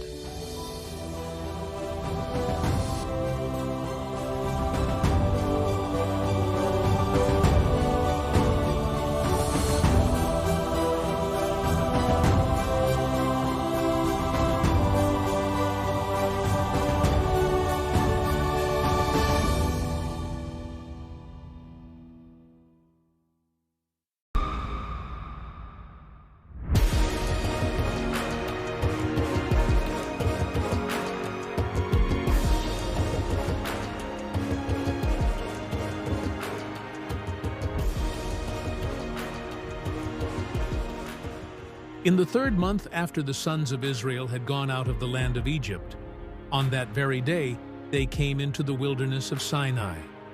When they set out from Rephidim, they came to the wilderness of Sinai and camped in the wilderness, and there Israel camped in front of the mountain. Moses went up to God, and the Lord called to him from the mountain, saying, Thus you shall say to the house of Jacob, and tell the sons of Israel, You yourselves have seen what I did to the Egyptians, and how I bore you on eagle's wings, and brought you to myself. Now then, if you will indeed obey my voice and keep my covenant, then you shall be my own possession among all the peoples, for all the earth is mine. And you shall be to me a kingdom of priests and a holy nation. These are the words that you shall speak to the sons of Israel. So Moses came and called the elders of the people, and set before them all these words which the Lord had commanded him. All the people answered together and said, All that the Lord has spoken we will do. And Moses brought back the words of the people to the Lord. The Lord said to Moses, Behold, I will come to you in a thick cloud, so that the people may hear when I speak with you, and may also believe in you forever. Then Moses told the words of the people to the Lord. The Lord also said to Moses, Go to the people and consecrate them today and tomorrow, and let them wash their garments, and let them be ready for the 3rd day. For on the 3rd day the Lord will come down on Mount Sinai in the sight of all the people. You shall set bounds for the people all around, saying, Beware that you do not go up on the mountain or touch the border of it. Whoever touches the mountain shall surely be put to death. No hand shall touch him, but he shall surely be stoned or shot through. Whether beast or man, he shall not live. When the ram's horn sounds a long blast, they shall come up to the mountain. So Moses went down from the mountain to the people and consecrated the people, and they washed their garments. He said to the people, Be ready for the 3rd day. Do not go near a woman. So it came about on the 3rd day, when it was morning, that there were thunder and lightning flashes, and a thick cloud upon the mountain, and a very loud trumpet sound, so that all the people who were in the camp trembled. And Moses brought the people out of the camp to meet God, and they stood at the foot of the mountain. Now Mount Sinai was all in smoke, because the Lord descended upon it in fire, and its smoke ascended like the smoke of a furnace, and the whole mountain quaked violently.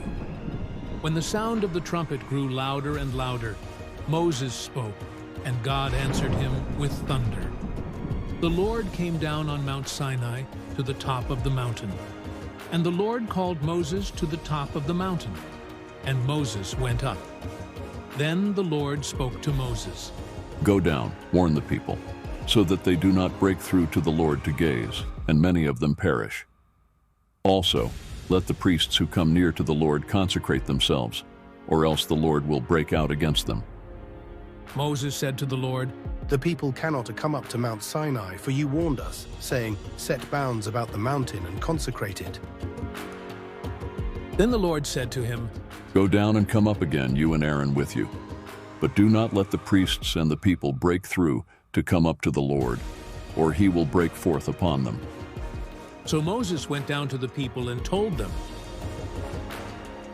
Then God spoke all these words, saying, I am the Lord your God, who brought you out of the land of Egypt, out of the house of slavery.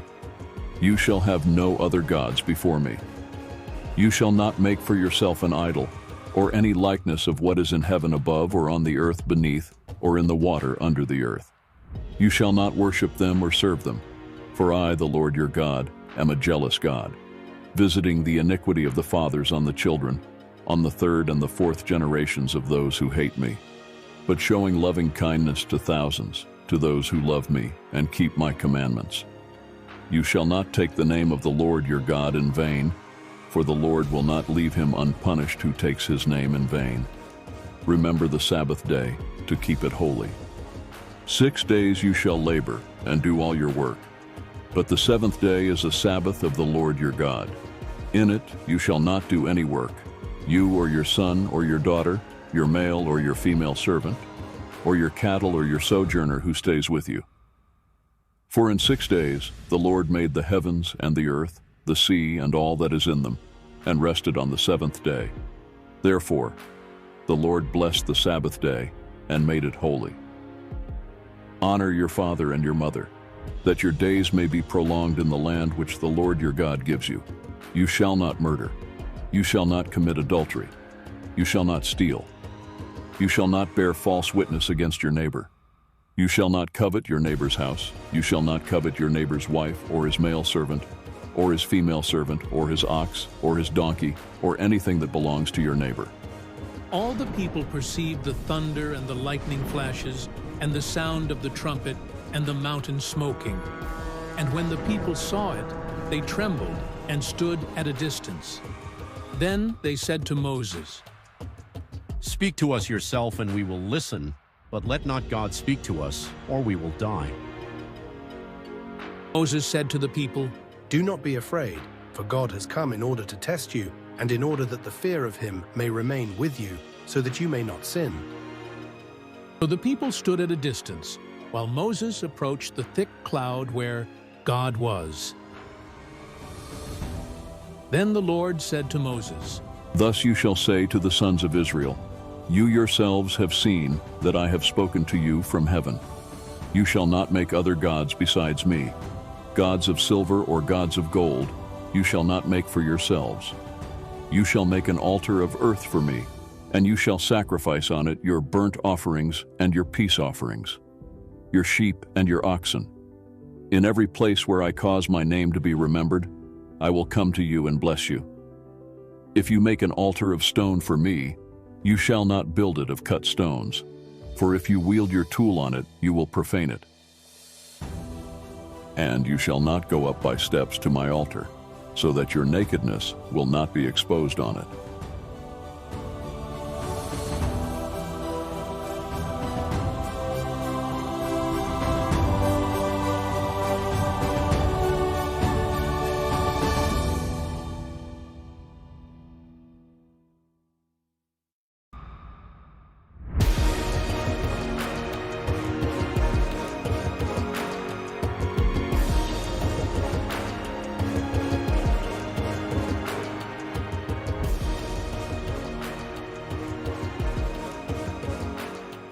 Now these are the ordinances which you are to set before them.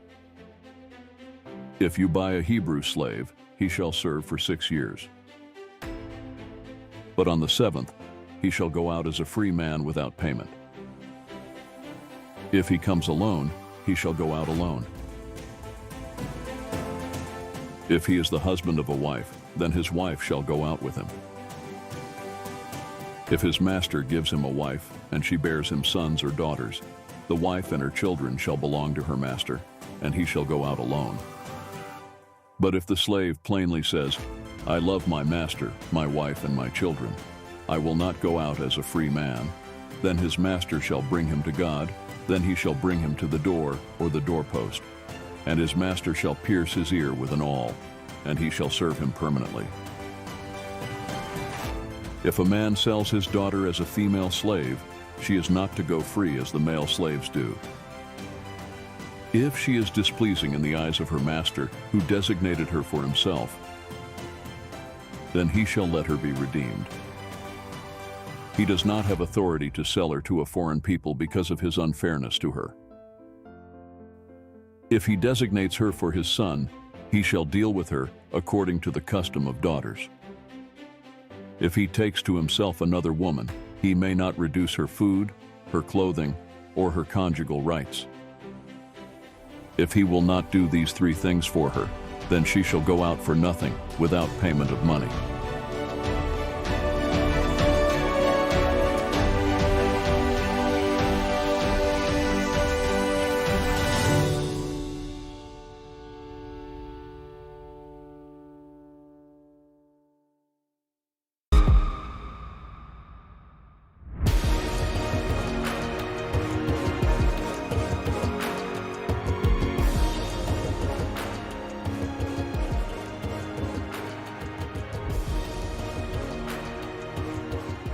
If a man steals an ox or a sheep and slaughters it or sells it, he shall pay 5 oxen for the ox and 4 sheep for the sheep.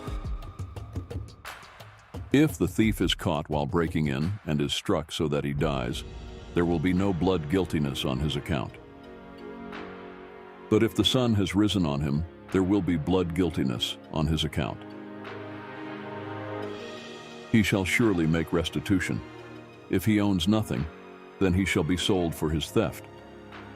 If what he stole is actually found alive in his possession, whether an ox or a donkey or a sheep, he shall pay double. If a man lets a field or vineyard be grazed bare, and lets his animal loose so that it grazes in another man's field, he shall make restitution from the best of his own field and the best of his own vineyard. If a fire breaks out and spreads to thorn bushes, so that stacked grain, or the standing grain, or the field itself is consumed, he who started the fire shall surely make restitution. If a man gives his neighbor money or goods to keep for him, and it is stolen from the man's house, if the thief is caught, he shall pay double. If the thief is not caught, then the owner of the house shall appear before the judges to determine whether he laid his hands on his neighbor's property. For every breach of trust, whether it is for ox, for donkey, for sheep, for clothing, or for any lost thing about which one says, "This is it," the case of both parties shall come before the judges. He whom the judges condemn shall pay double to his neighbor. If a man gives his neighbor a donkey, an ox, a sheep, or any animal to keep for him, and it dies or is hurt or is driven away while no one is looking, an oath before the Lord shall be made by the two of them that he has not laid hands on his neighbor's property, and its owner shall accept it, and he shall not make restitution. But if it is actually stolen from him, he shall make restitution to its owner. If it is all torn to pieces, let him bring it as evidence. He shall not make restitution for what has been torn to pieces. If a man borrows anything from his neighbor, and it is injured or dies while its owner is not with it, he shall make full restitution. If its owner is with it, he shall not make restitution. If it is hired, it came for its hire.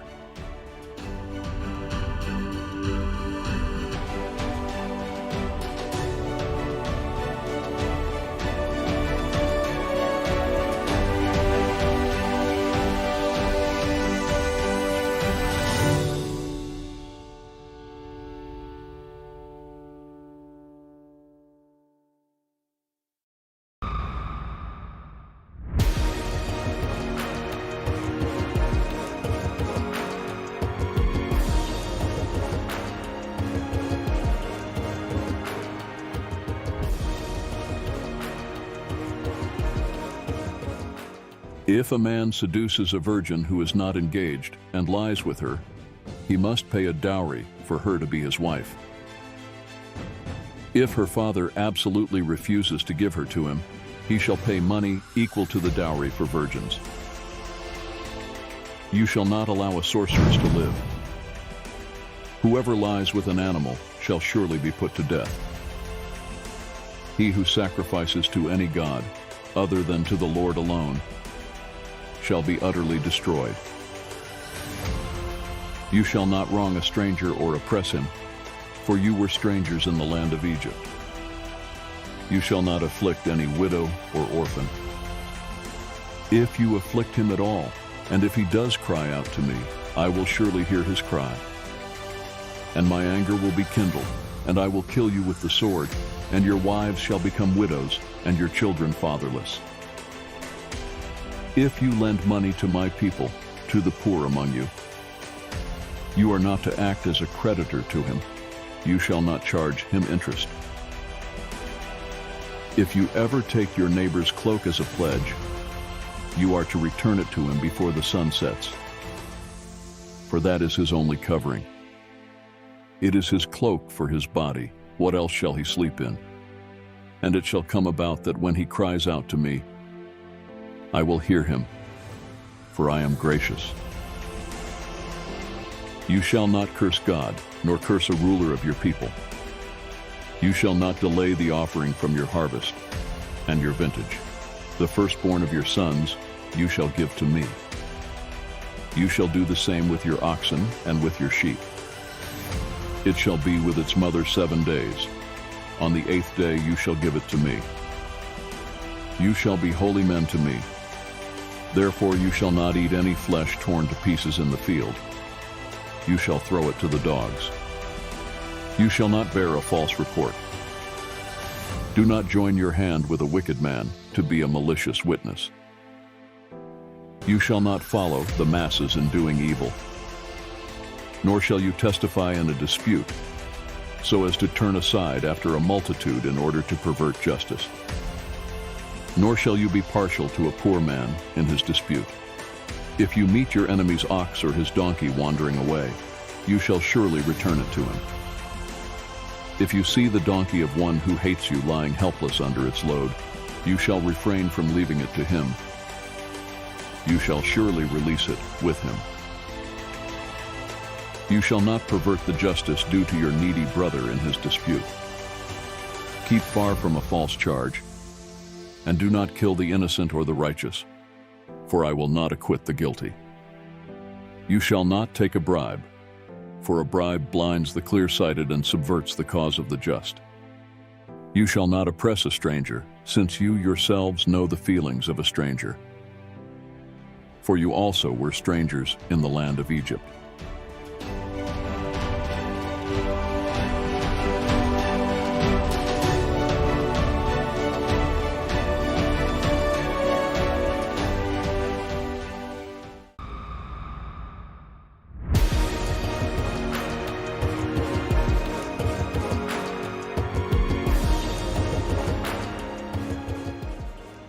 You shall sow your land for 6 years and gather in its yield, but on the 7th year you shall let it rest and lie fallow, so that the needy of your people may eat. And whatever they leave the beast of the field may eat. You are to do the same with your vineyard and your olive grove. 6 days you are to do your work, but on the 7th day you shall cease from labor, so that your ox and your donkey may rest, and the son of your female slave, as well as your stranger, may refresh themselves. Now concerning everything which I have said to you, be on your guard, and do not mention the name of other gods, nor let them be heard from your mouth.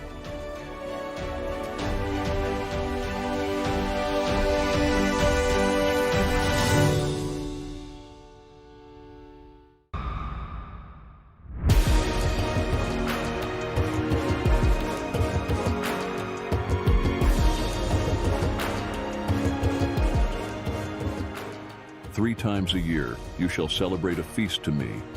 You shall observe the feast of unleavened bread. For 7 days you are to eat unleavened bread, as I commanded you, at the appointed time in the month Abib. For in it you came out of Egypt, and none shall appear before me empty-handed. Also you shall observe the feast of the harvest of the first fruits of your labors from what you sow in the field. Also the feast of the ingathering at the end of the year, when you gather in the fruit of your labors from the field. 3 times a year all your males shall appear before the Lord God.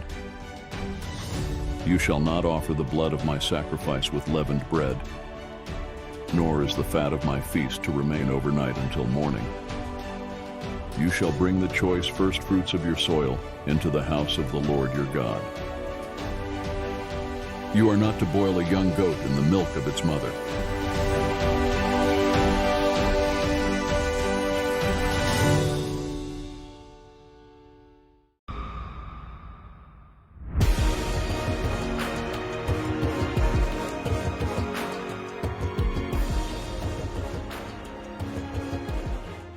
Behold, I am going to send an angel before you to guard you along the way, and to bring you into the place which I have prepared. Be on your guard before him and obey his voice. Do not be rebellious toward him, for he will not pardon your transgression, since my name is in him. But if you truly obey his voice and do all that I say, then I will be an enemy to your enemies and an adversary to your adversaries. For my angel will go before you and bring you into the land of the Amorites, the Hittites, the Perizzites, the Canaanites, the Hivites, and the Jebusites, and I will completely destroy them. You shall not worship their gods, nor serve them, nor do according to their deeds, but you shall utterly overthrow them and break their sacred pillars in pieces. But you shall serve the Lord your God, and he will bless your bread and your water, and I will remove sickness from your midst. There shall be no one miscarrying or barren in your land. I will fulfill the number of your days. I will send my terror ahead of you, and throw into confusion all the people among whom you come, and I will make all your enemies turn their backs to you. I will send hornets ahead of you, so that they will drive out the Hivites, the Canaanites, and the Hittites before you. I will not drive them out before you in a single year, that the land may not become desolate, and the beasts of the field become too numerous for you. I will drive them out before you little by little, until you become fruitful and take possession of the land. I will fix your boundary from the Red Sea to the Sea of the Philistines, and from the wilderness to the river Euphrates. For I will deliver the inhabitants of the land into your hand, and you will drive them out before you. You shall make no covenant with them or with their gods. They shall not live in your land, because they will make you sin against me. For if you serve their gods, it will surely be a snare to you.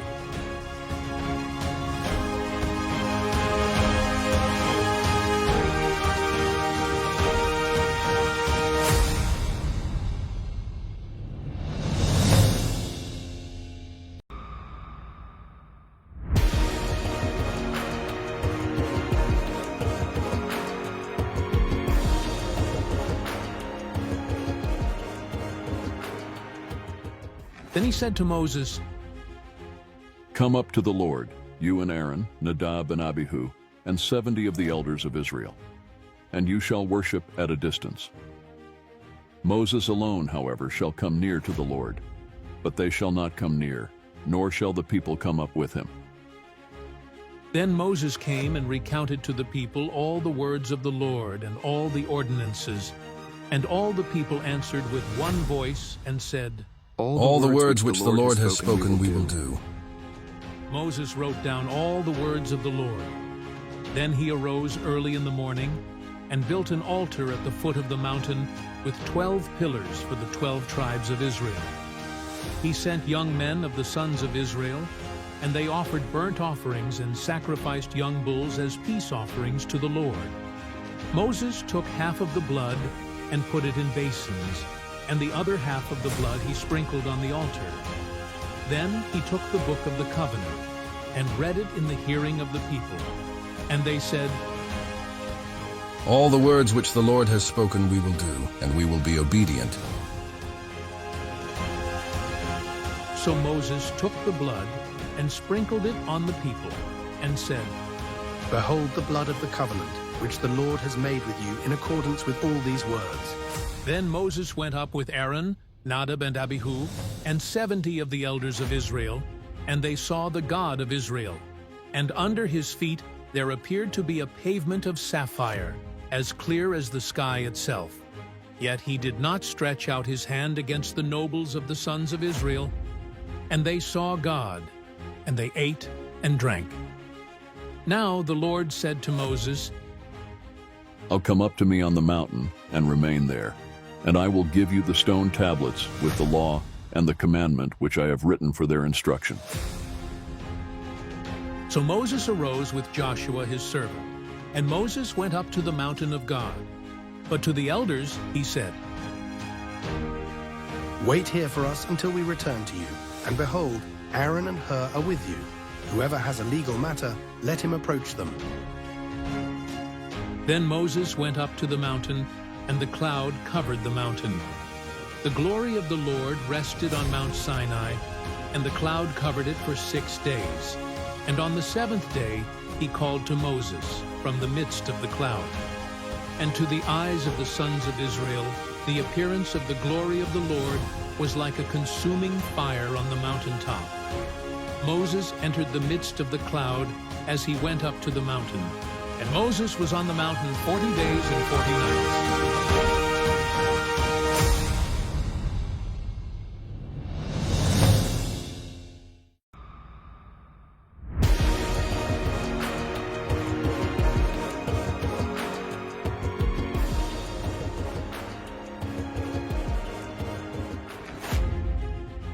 Then you shall make a lampstand of pure gold.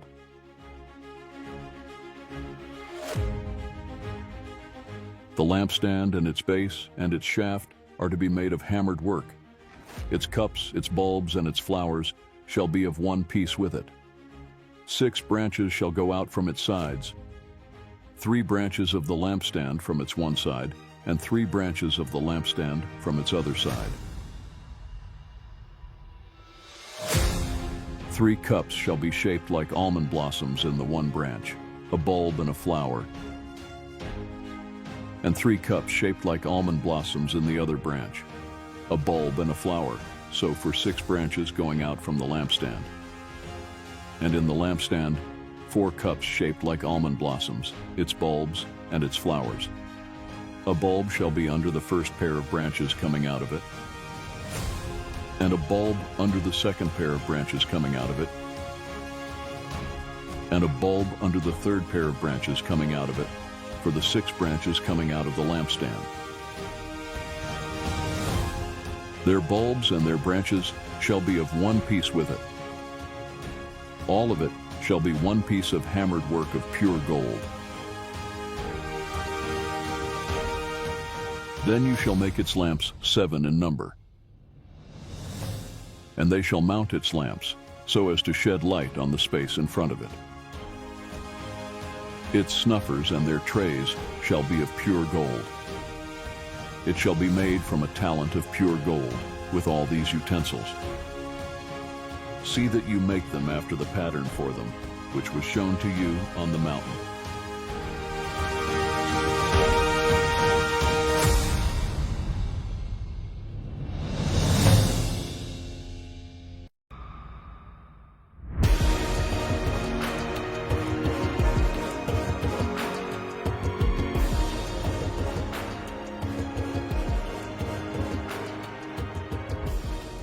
Then you shall make the boards for the tabernacle of acacia wood, standing upright. 10 cubits shall be the length of each board, and 1.5 cubits the width of each board. There shall be 2 tenons for each board, fitted to one another. Thus you shall do for all the boards of the tabernacle. You shall make the boards for the tabernacle, 20 boards for the south side. You shall make 40 sockets of silver under the 20 boards, 2 sockets under one board for its 2 tenons, and 2 sockets under another board for its 2 tenons. And for the second side of the tabernacle, on the north side, 20 boards, and their 40 sockets of silver, 2 sockets under one board, and 2 sockets under another board. For the rear of the tabernacle to the west, you shall make 6 boards. You shall make 2 boards for the corners of the tabernacle at the rear. They shall be double beneath, and together they shall be complete to its top to the first ring. Thus it shall be with both of them. They shall form the 2 corners. There shall be 8 boards with their sockets of silver, 16 sockets. 2 sockets under one board, and 2 sockets under another board. Then you shall make bars of acacia wood, 5 for the boards of one side of the tabernacle, and 5 bars for the boards of the other side of the tabernacle, and 5 bars for the boards of the side of the tabernacle for the rear side to the west. The middle bar in the center of the board shall pass through from end to end.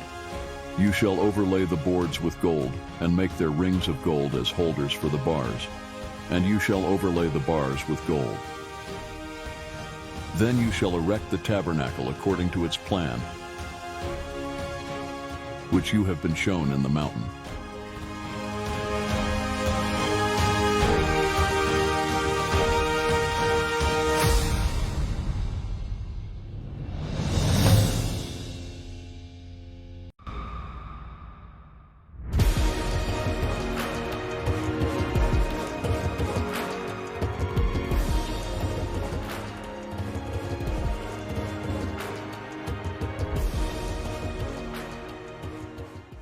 You shall make the court of the tabernacle. On the south side there shall be hangings for the cord of fine twisted linen 100 cubits long for one side.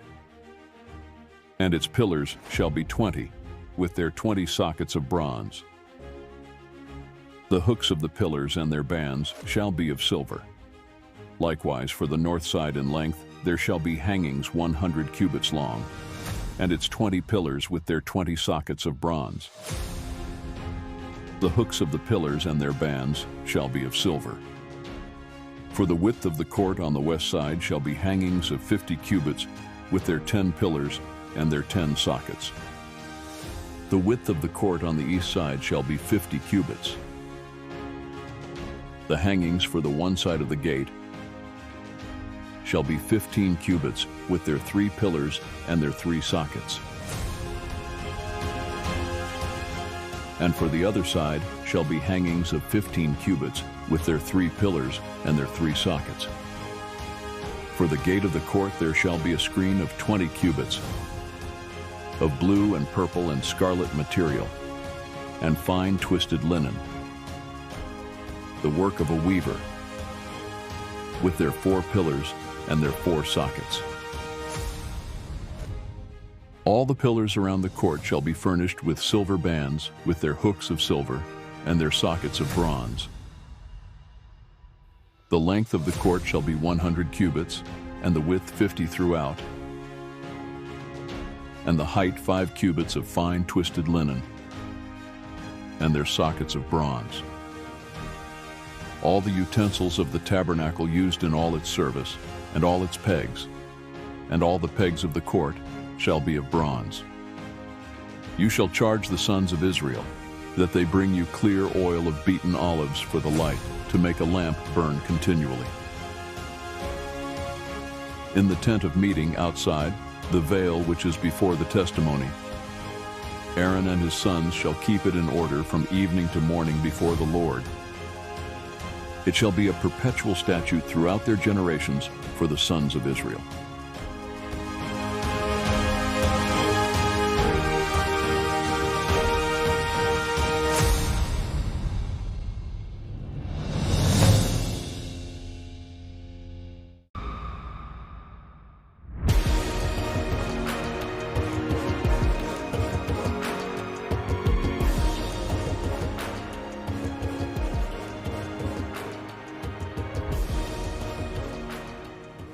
Then bring near to yourself Aaron your brother, and his sons with him, from among the sons of Israel, to minister as priests to me Aaron, Nadab and Abihu, Eleazar and Ithamar, Aaron's sons. You shall make holy garments for Aaron your brother, for glory and for beauty. You shall speak to all the skillful persons whom I have endowed with the spirit of wisdom, that they make Aaron's garments to consecrate him, that he may minister as priest to me. These are the garments which they shall make: a breastpiece, and an ephod, and a robe and a tunic of checkered work, a turban and a sash. And they shall make holy garments for Aaron your brother and his sons, that he may minister as priest to me. They shall take the gold and the blue and the purple and the scarlet material and the fine linen. They shall also make the ephod of gold, of blue and purple and scarlet material and fine twisted linen, the work of the skillful workman. It shall have 2 shoulder pieces joined to its 2 ends, that it may be joined. The skillfully woven band, which is on it, shall be like its workmanship, of the same material, of gold, of blue and purple and scarlet material, and fine twisted linen. You shall take 2 onyx stones, and engrave on them the names of the sons of Israel, 6 of their names on the one stone, and the names of the remaining 6 on the other stone, according to their birth. As a jeweler engraves a signet, you shall engrave the 2 stones according to the names of the sons of Israel. You shall set them in filigree settings of gold. You shall put the 2 stones on the shoulder pieces of the ephod, as stones of memorial for the sons of Israel. And Aaron shall bear their names before the Lord on his 2 shoulders for a memorial. You shall make filigree settings of gold, and 2 chains of pure gold. You shall make them of twisted cordage work, and you shall put the corded chains on the filigree settings. You shall make a breastpiece of judgment, the work of a skillful workman. Like the work of the ephod, you shall make it. Of gold, of blue and purple and scarlet material, and fine twisted linen you shall make it. It shall be square and folded double, a span in length and a span in width. You shall mount on it 4 rows of stones. The first row shall be a row of ruby, topaz, and emerald, and the second row a turquoise, a sapphire, and a diamond. And the third row a jacinth, an agate, and an amethyst. And the fourth row a beryl and an onyx and a jasper. They shall be set in gold filigree. The stones shall be according to the names of the sons of Israel, 12 according to their names. They shall be like the engravings of a seal, each according to his name for the 12 tribes. You shall make on the breastpiece chains of twisted cordage, work in pure gold. You shall make on the breastpiece 2 rings of gold, and shall put the 2 rings on the 2 ends of the breastpiece. You shall put the 2 cords of gold on the 2 rings at the ends of the breastpiece. You shall put the other 2 ends of the 2 cords on the 2 filigree settings, and put them on the shoulder pieces of the ephod at the front of it. You shall make 2 rings of gold, and shall place them on the 2 ends of the breastpiece on the edge of it, which is toward the inner side of the ephod. You shall make 2 rings of gold, and put them on the bottom of the 2 shoulder pieces of the ephod, on the front of it, close to the place where it is joined, above the skillfully woven band of the ephod. They shall bind the breastpiece by its rings to the rings of the ephod with a blue cord, so that it will be on the skillfully woven band of the ephod, and that the breastpiece will not come loose from the ephod. Aaron shall carry the names of the sons of Israel in the breastpiece of judgment over his heart when he enters the holy place, for a memorial before the Lord continually. You shall put in the breastpiece of judgment the Urim and the Thummim, and they shall be over Aaron's heart when he goes in before the Lord.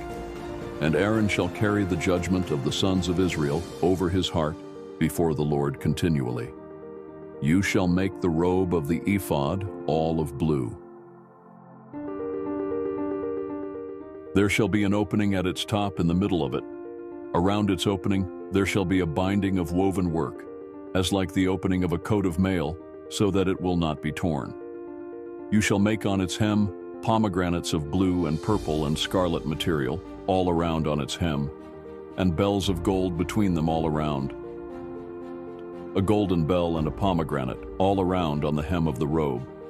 It shall be on Aaron when he ministers, and its tinkling shall be heard when he enters and leaves the holy place before the Lord, so that he will not die. You shall also make a plate of pure gold, and shall engrave on it, like the engravings of a seal, holy to the Lord. You shall fasten it on a blue cord, and it shall be on the turban. It shall be at the front of the turban. It shall be on Aaron's forehead, and Aaron shall take away the iniquity of the holy things which the sons of Israel consecrate, with regard to all their holy gifts. And it shall always be on his forehead, that they may be accepted before the Lord. You shall weave the tunic of checkered work of fine linen, and shall make a turban of fine linen, and you shall make a sash, the work of a weaver. For Aaron's sons you shall make tunics. You shall also make sashes for them, and you shall make caps for them, for glory and for beauty. You shall put them on Aaron your brother, and on his sons with him. And you shall anoint them and ordain them and consecrate them, that they may serve me as priests. You shall make for them linen breeches to cover their bare flesh. They shall reach from the loins even to the thighs. They shall be on Aaron and on his sons when they enter the tent of meeting, or when they approach the altar to minister in the holy place, so that they do not incur guilt and die. It shall be a statute forever to him and to his descendants after him.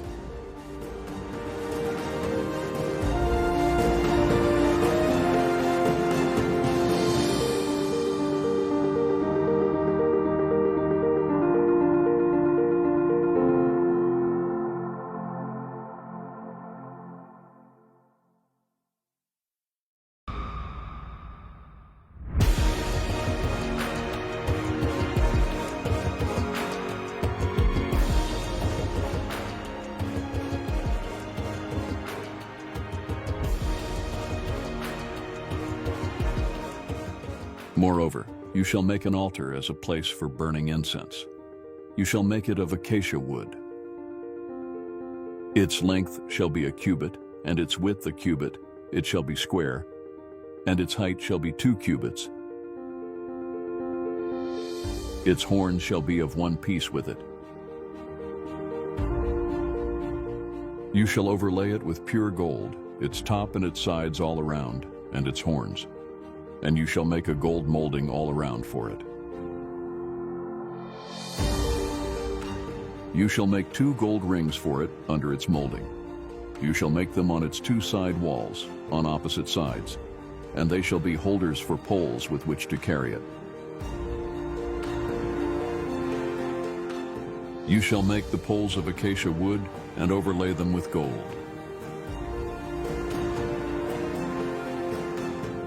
You shall put this altar in front of the veil that is near the ark of the testimony, in front of the mercy seat that is over the ark of the testimony, where I will meet with you. Aaron shall burn fragrant incense on it. He shall burn it every morning when he trims the lamps. When Aaron trims the lamps at twilight, he shall burn incense. There shall be perpetual incense before the Lord throughout your generations. You shall not offer any strange incense on this altar, or burnt offering or meal offering, and you shall not pour out a drink offering on it. Aaron shall make atonement on its horns once a year. He shall make atonement on it with the blood of the sin offering of atonement once a year throughout your generations.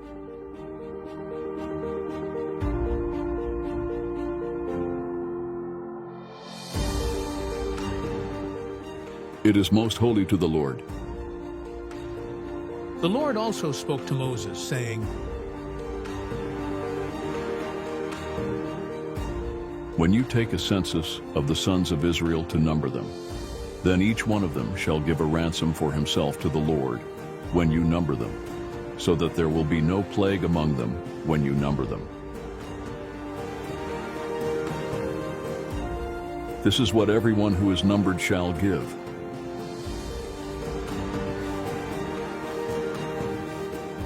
Half a shekel according to the shekel of the sanctuary, the shekel is 20 gerahs, half a shekel as a contribution to the Lord. Everyone who is numbered from 20 years old and over shall give the contribution to the Lord. The rich shall not pay more, and the poor shall not pay less than the half shekel, when you give the contribution to the Lord to make atonement for yourselves.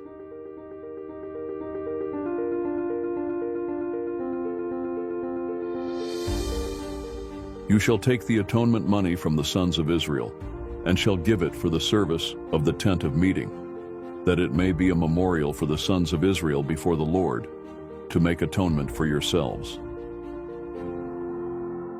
The Lord spoke to Moses, saying, You shall also make a laver of bronze, with its base of bronze for washing, and you shall put it between the tent of meeting and the altar, and you shall put water in it. Aaron and his sons shall wash their hands and their feet from it. When they enter the tent of meeting, they shall wash with water, so that they will not die. Or when they approach the altar to minister, by offering up in smoke a fire sacrifice to the Lord. So they shall wash their hands and their feet, so that they will not die. And it shall be a perpetual statute for them, for Aaron and his descendants throughout their generations. Moreover, the Lord spoke to Moses, saying, Take also for yourself the finest of spices, of flowing myrrh 500 shekels, and of fragrant cinnamon half as much, 250, and of fragrant cane 250, and of cassia 500, according to the shekel of the sanctuary, and of olive oil a hin. You shall make of these a holy anointing oil, a perfume mixture, the work of a perfumer. It shall be a holy anointing oil.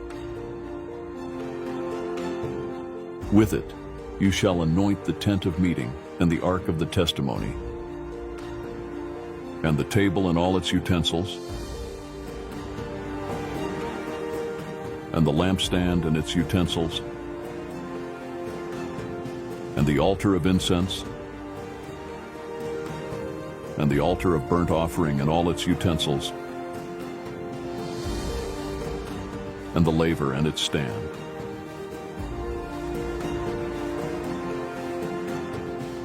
You shall also consecrate them, that they may be most holy. Whatever touches them shall be holy.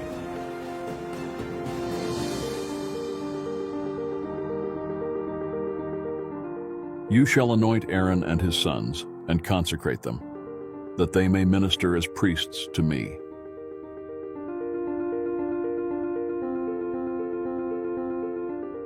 You shall speak to the sons of Israel, saying, This shall be a holy anointing oil to me throughout your generations.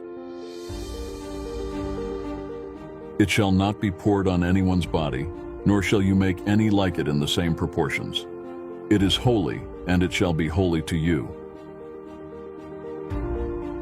Whoever shall mix any like it, or whoever puts any of it on a layman, shall be cut off from his people.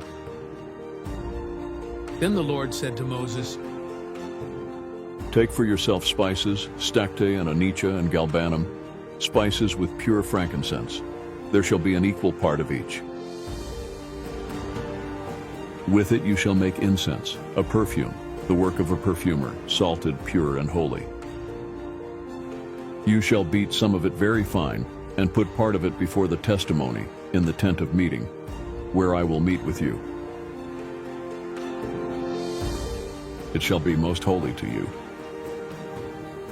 The incense which you shall not make in the same proportions for yourselves, It shall be holy to you for the Lord.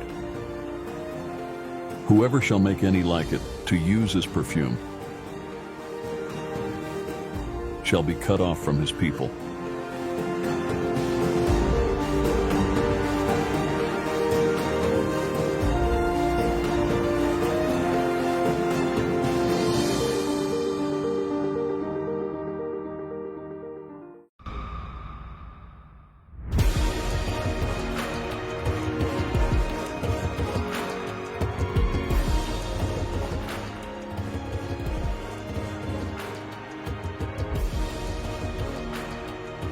Now the Lord spoke to Moses, saying, See, I have called by name Bezalel, the son of Uri, the son of Hur, of the tribe of Judah. I have filled him with the Spirit of God in wisdom, in understanding, in knowledge, and in all kinds of craftsmanship, to make artistic designs for work in gold, in silver, and in bronze, and in the cutting of stones for settings, and in the carving of wood, that he may work in all kinds of craftsmanship. And behold, I myself have appointed with him Oholiab, the son of Ahisamach, of the tribe of Dan. And in the hearts of all who are skillful I have put skill, that they may make all that I have commanded you. The tent of meeting, and the ark of testimony, and the mercy seat upon it, and all the furniture of the tent, the table also and its utensils, and the pure gold lampstand with all its utensils,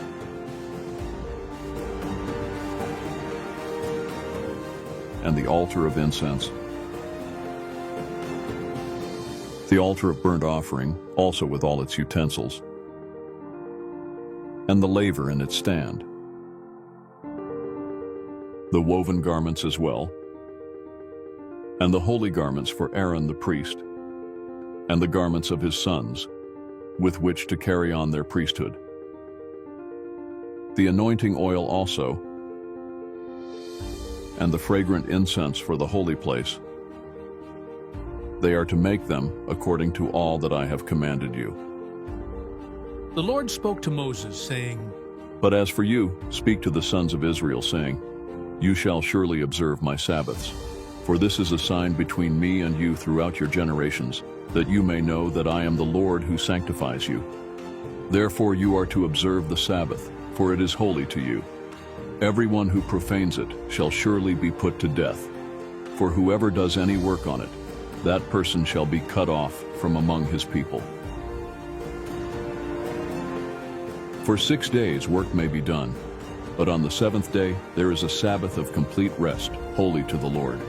Whoever does any work on the Sabbath day shall surely be put to death. So the sons of Israel shall observe the Sabbath, to celebrate the Sabbath throughout their generations as a perpetual covenant. It is a sign between me and the sons of Israel forever. For in 6 days the Lord made heaven and earth, but on the seventh day he ceased from labor and was refreshed. When he had finished speaking with him upon Mount Sinai, he gave Moses the 2 tablets of the testimony, tablets of stone, written by the finger of God. Now when the people saw that Moses delayed to come down from the mountain, the people assembled about Aaron and said to him, Come, make us a god who will go before us. As for this Moses, the man who brought us up from the land of Egypt, we do not know what has become of him. Aaron said to them, Tear off the gold rings which are in the ears of your wives, your sons, and your daughters, and bring them to me. Then all the people tore off the gold rings which were in their ears, and brought them to Aaron. He took this from their hand, and fashioned it with a graving tool, and made it into a molten calf. And they said, This is your God, O Israel, who brought you up from the land of Egypt. Now, when Aaron saw this, he built an altar before it. And Aaron made a proclamation and said, Tomorrow shall be a feast to the Lord.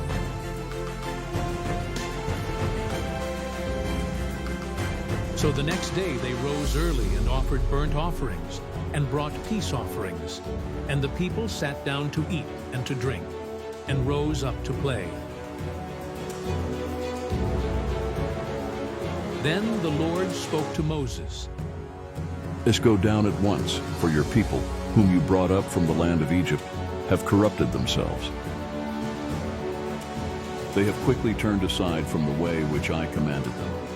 They have made for themselves a molten calf, and have worshipped it, and have sacrificed to it, and said, This is your God, O Israel, who brought you up from the land of Egypt. The Lord said to Moses, I have seen this people, and behold, they are an obstinate people. Now then let me alone, that my anger may burn against them, and that I may destroy them, and I will make of you a great nation. Then Moses entreated the Lord his God and said, O Lord, why does your anger burn against your people, whom you have brought out from the land of Egypt with great power and with a mighty hand? Why should the Egyptians speak, saying, With evil intent, he brought them out to kill them in the mountains and to destroy them from the face of the earth? Turn from your burning anger and change your mind about doing harm to your people.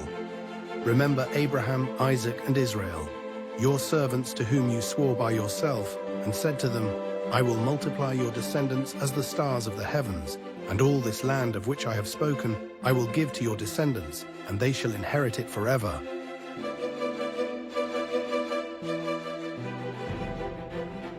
So the Lord changed his mind about the harm which he said he would do to his people. Then Moses turned and went down from the mountain with the 2 tablets of the testimony in his hand, tablets which were written on both sides. They were written on one side and the other. The tablets were God's work, and the writing was God's writing engraved on the tablets. Now when Joshua heard the sound of the people as they shouted, he said to Moses, There is a sound of war in the camp. But he said, It is not the sound of the cry of triumph, nor is it the sound of the cry of defeat, but the sound of singing I hear. It came about, as soon as Moses came near the camp, that he saw the calf and the dancing. And Moses' anger burned, and he threw the tablets from his hands and shattered them at the foot of the mountain. He took the calf which they had made and burned it with fire and ground it to powder and scattered it over the surface of the water and made the sons of Israel drink it.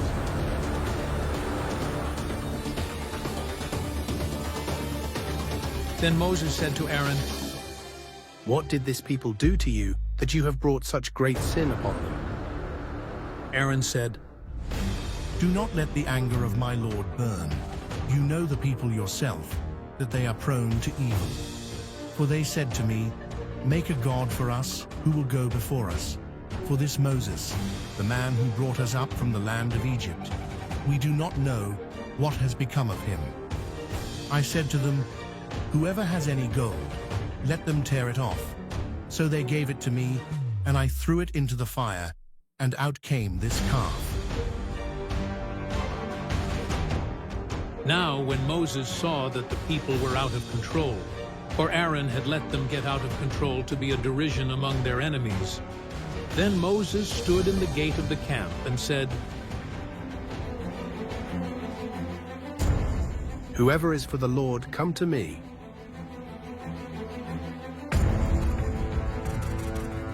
And all the sons of Levi gathered together to him. He said to them, Thus says the Lord, the God of Israel, every man of you put his sword upon his thigh, and go back and forth from gate to gate in the camp, and kill every man his brother, and every man his friend, and every man his neighbor. So the sons of Levi did as Moses instructed, and about 3,000 men of the people fell that day.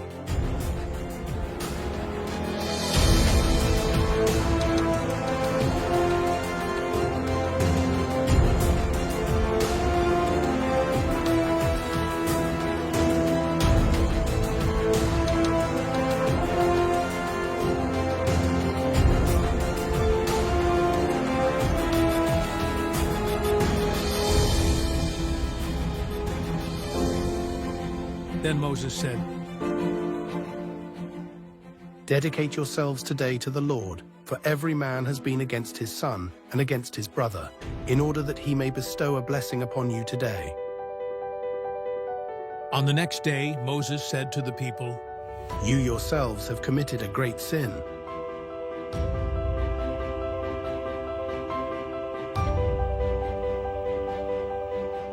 And now I am going up to the Lord. Perhaps I can make atonement for your sin. Then Moses returned to the Lord and said, Alas, this people has committed a great sin, and they have made a god of gold for themselves. But now, if you will, forgive their sin. And if not, please blot me out from your book which you have written. The Lord said to Moses, Whoever has sinned against me, I will blot him out of my book. But go now, lead the people where I told you. Behold, my angel shall go before you. Nevertheless, in the day when I will punish them for their sin. Then the Lord smote the people because of what they did with the calf which Aaron had made.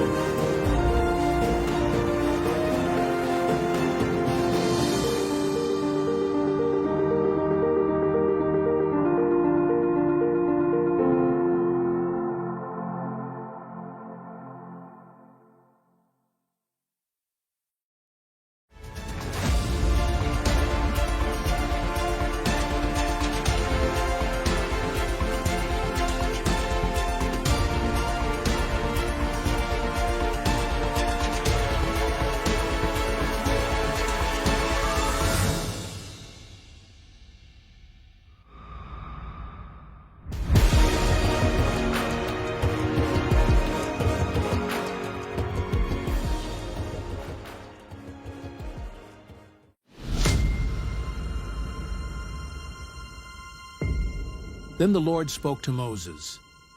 Depart. Go up from here, you and the people whom you have brought up from the land of Egypt.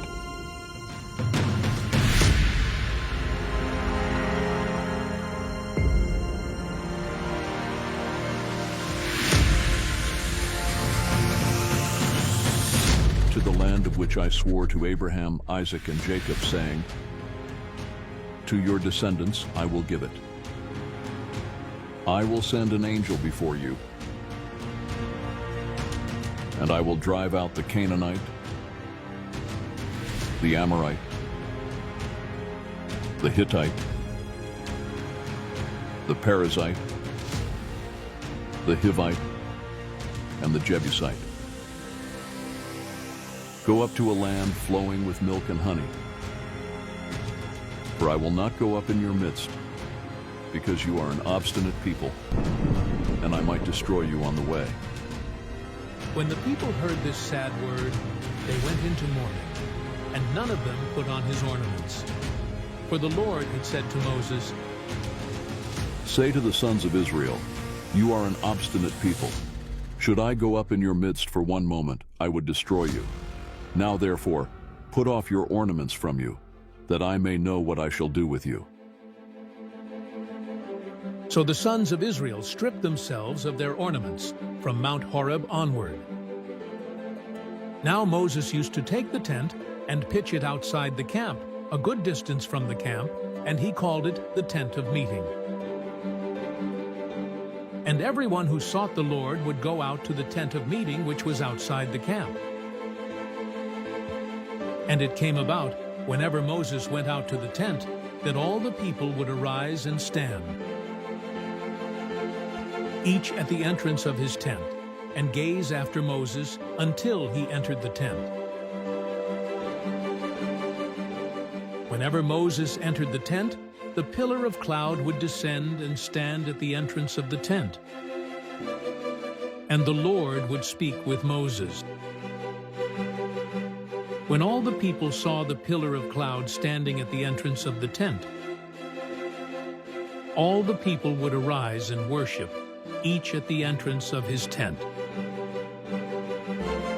Thus, the Lord used to speak to Moses face to face, just as a man speaks to his friend.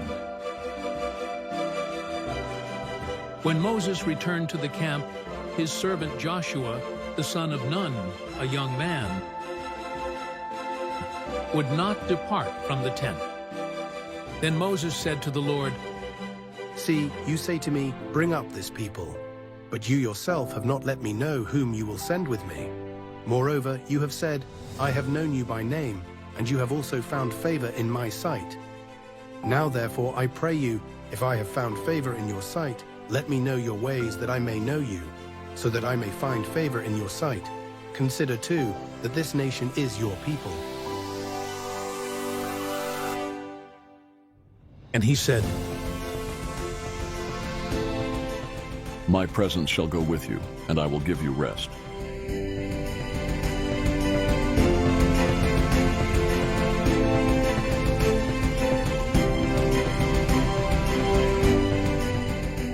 Then he said to him,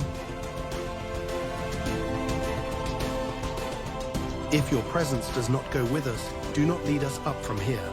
For how then can it be known that I have found favor in your sight, I and your people? Is it not by your going with us, so that we, I and your people, may be distinguished from all the other people who are upon the face of the earth?"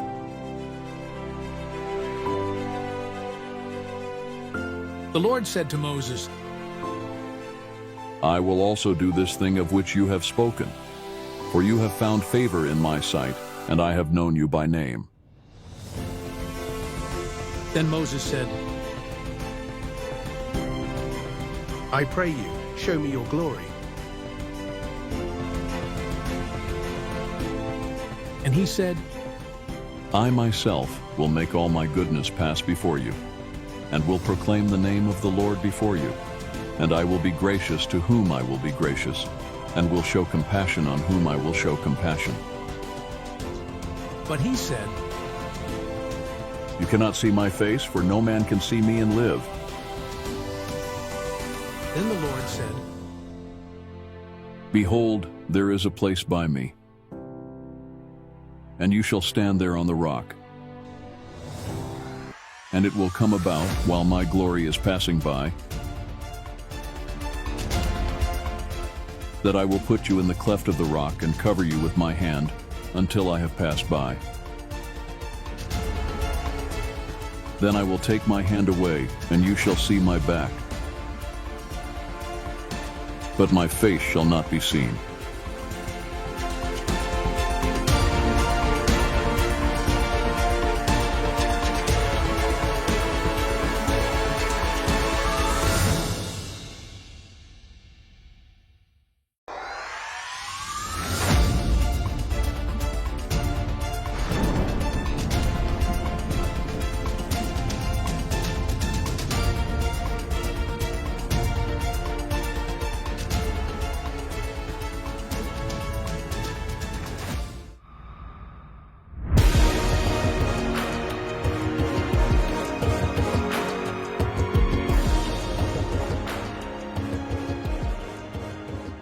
Now the Lord said to Moses, Cut out for yourself 2 stone tablets like the former ones, and I will write on the tablets the words that were on the former tablets which you shattered. So be ready by morning, and come up in the morning to Mount Sinai, and present yourself there to me on the top of the mountain. No man is to come up with you, nor let any man be seen anywhere on the mountain. Even the flocks and the herds may not graze in front of that mountain. So he cut out 2 stone tablets like the former ones, and Moses rose up early in the morning and went up to Mount Sinai, as the Lord had commanded him, and he took 2 stone tablets in his hand. The Lord descended in the cloud and stood there with him as he called upon the name of the Lord. Then the Lord passed by in front of him and proclaimed,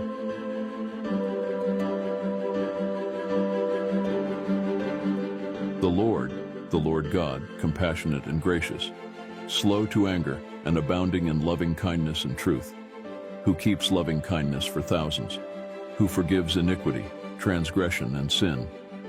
Yet he will by no means leave the guilty unpunished, visiting the iniquity of fathers on the children and on the grandchildren, to the third and fourth generations. Moses made haste to bow low toward the earth and worship. He said, If now I have found favor in your sight, O Lord, I pray, let the Lord go along in our midst, even though the people are so obstinate, and pardon our iniquity and our sin, and take us as your own possession. Then God said, And all the people among whom you live will see the working of the Lord, for it is a fearful thing that I am going to perform with you. Be sure to observe what I am commanding you this day. Behold, I am going to drive out the Amorite before you, and the Canaanite, the Hittite, the Perizzite, the Hivite, and the Jebusite.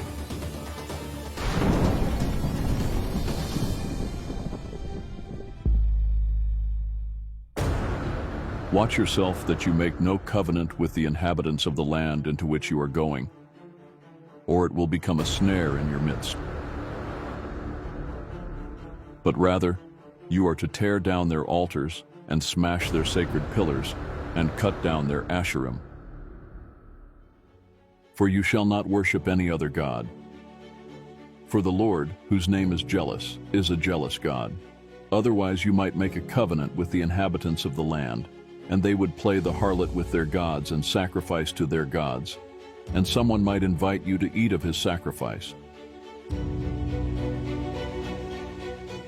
And you might take some of his daughters for your sons, and his daughters might play the harlot with their gods,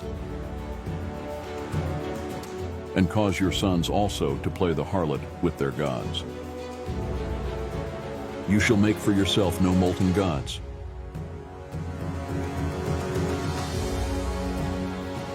You shall observe the feast of unleavened bread.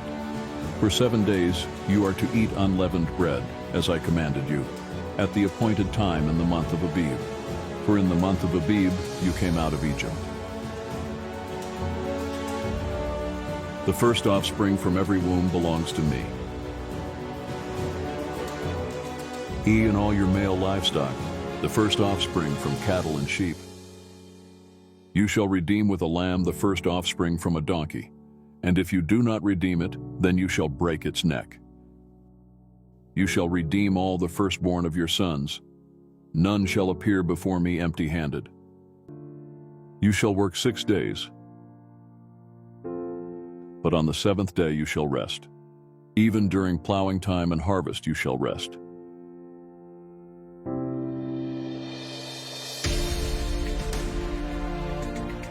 You shall celebrate the Feast of Weeks, that is, the first fruits of the wheat harvest, and the Feast of Ingathering at the turn of the year. 3 times a year, all your males are to appear before the Lord God, the God of Israel.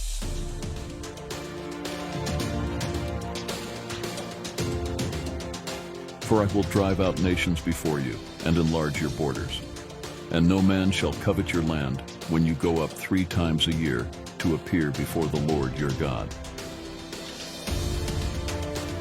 You shall not offer the blood of my sacrifice with leavened bread, nor is the sacrifice of the feast of the Passover to be left over until morning. You shall bring the very first of the first fruits of your soil into the house of the Lord your God. You shall not boil a young goat in its mother's milk. Then the Lord said to Moses, Write down these words, for in accordance with these words I have made a covenant with you and with Israel. So he was there with the Lord 40 days and 40 nights. He did not eat bread or drink water. And he wrote on the tablets the words of the covenant, the 10 Commandments. It came about, when Moses was coming down from Mount Sinai, and the 2 tablets of the testimony were in Moses' hand as he was coming down from the mountain, that Moses did not know that the skin of his face shone because of his speaking with him.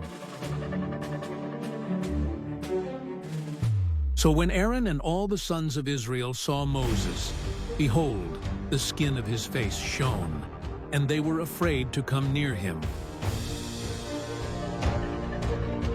Then Moses called to them, and Aaron and all the rulers in the congregation returned to him, and Moses spoke to them. Afterward, all the sons of Israel came near, and he commanded them to do everything that the Lord had spoken to him on Mount Sinai. When Moses had finished speaking with them, he put a veil over his face. But whenever Moses went in before the Lord to speak with him, he would take off the veil until he came out.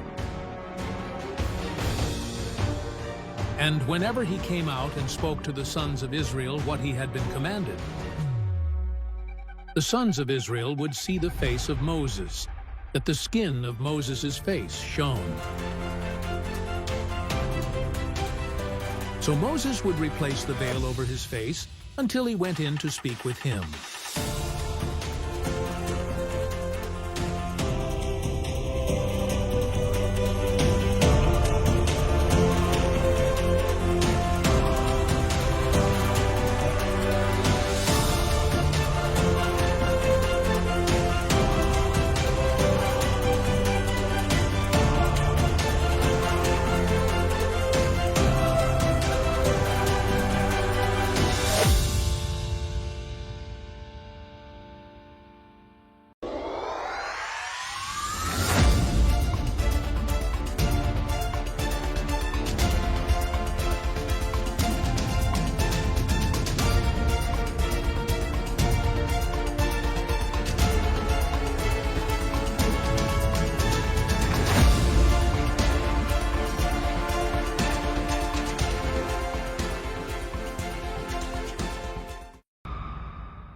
Then Moses assembled all the congregation of the sons of Israel and said to them, These are the things that the Lord has commanded you to do.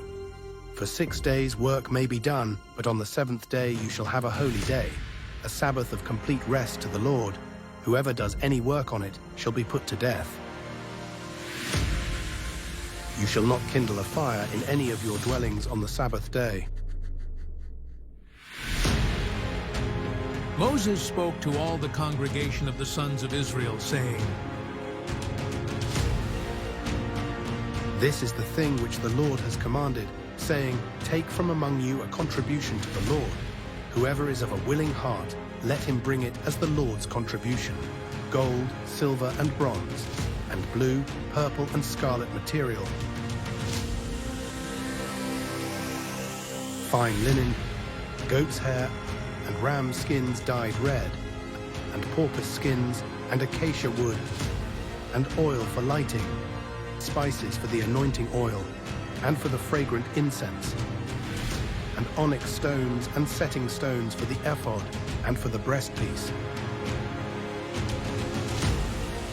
Let every skillful man among you come, and make all that the Lord has commanded: the tabernacle, its tent and its covering, its hooks and its boards, its bars, its pillars, and its sockets, the ark and its poles, the mercy seat, and the curtain of the screen,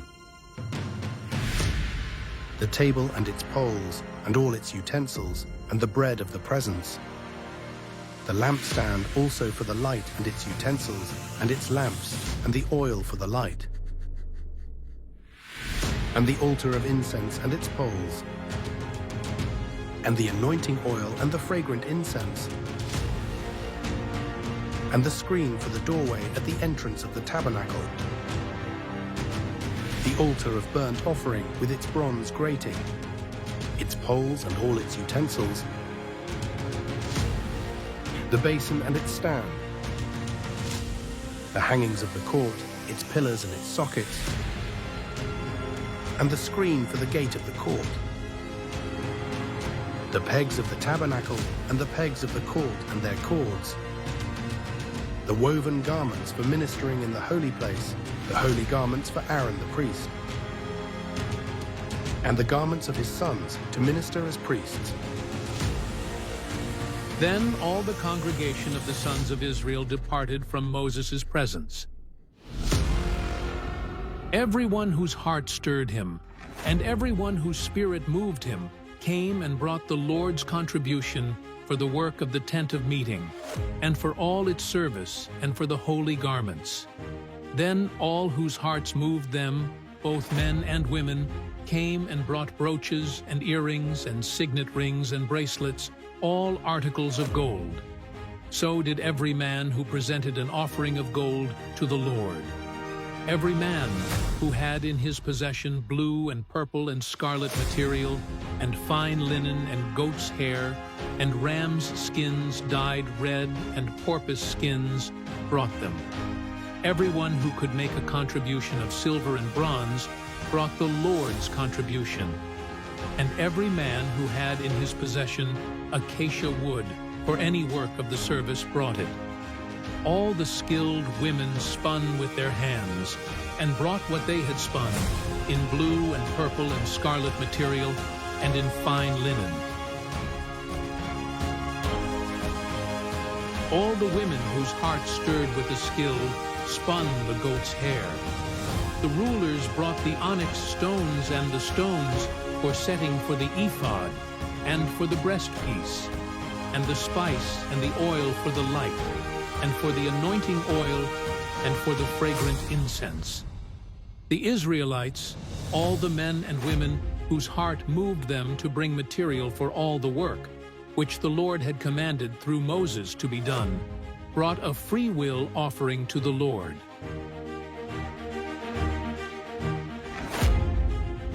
Then Moses said to the sons of Israel, See, the Lord has called by name Bezalel the son of Uri, the son of Hur of the tribe of Judah, and he has filled him with the Spirit of God, in wisdom, in understanding, and in knowledge, and in all craftsmanship, to make designs for working in gold, and in silver, and in bronze,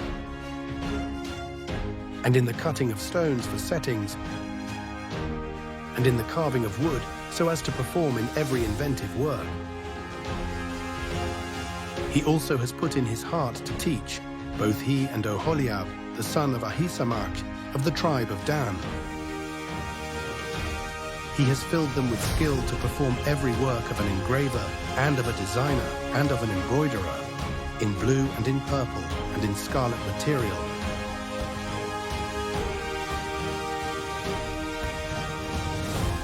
and in fine linen, and of a weaver, as performers of every work and makers of designs.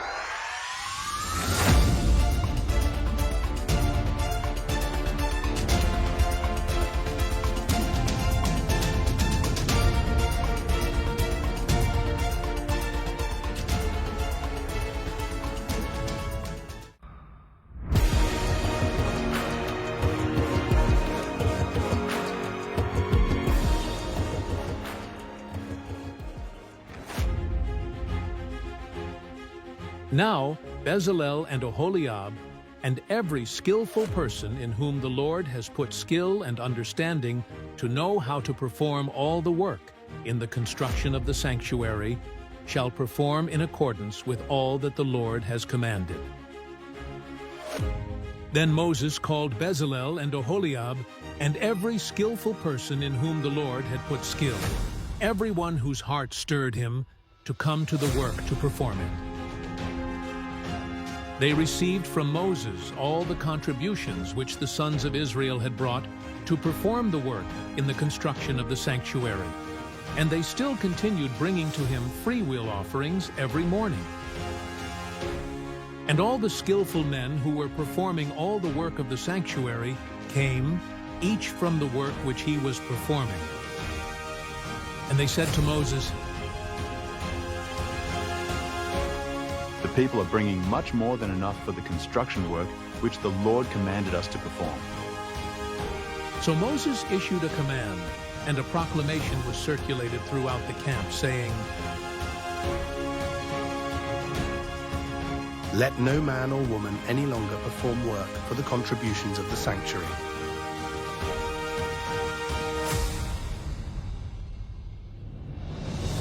Thus the people were restrained from bringing any more. For the material they had was sufficient and more than enough for all the work to perform it.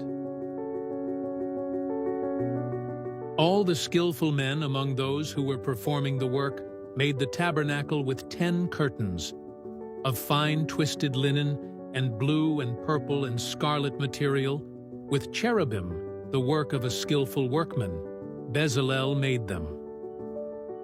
The length of each curtain was 28 cubits, and the width of each curtain 4 cubits. All the curtains had the same measurements. He joined 5 curtains to one another, and the other 5 curtains he joined to one another. He made loops of blue on the edge of the outermost curtain in the first set. He did likewise on the edge of the curtain that was outermost in the second set.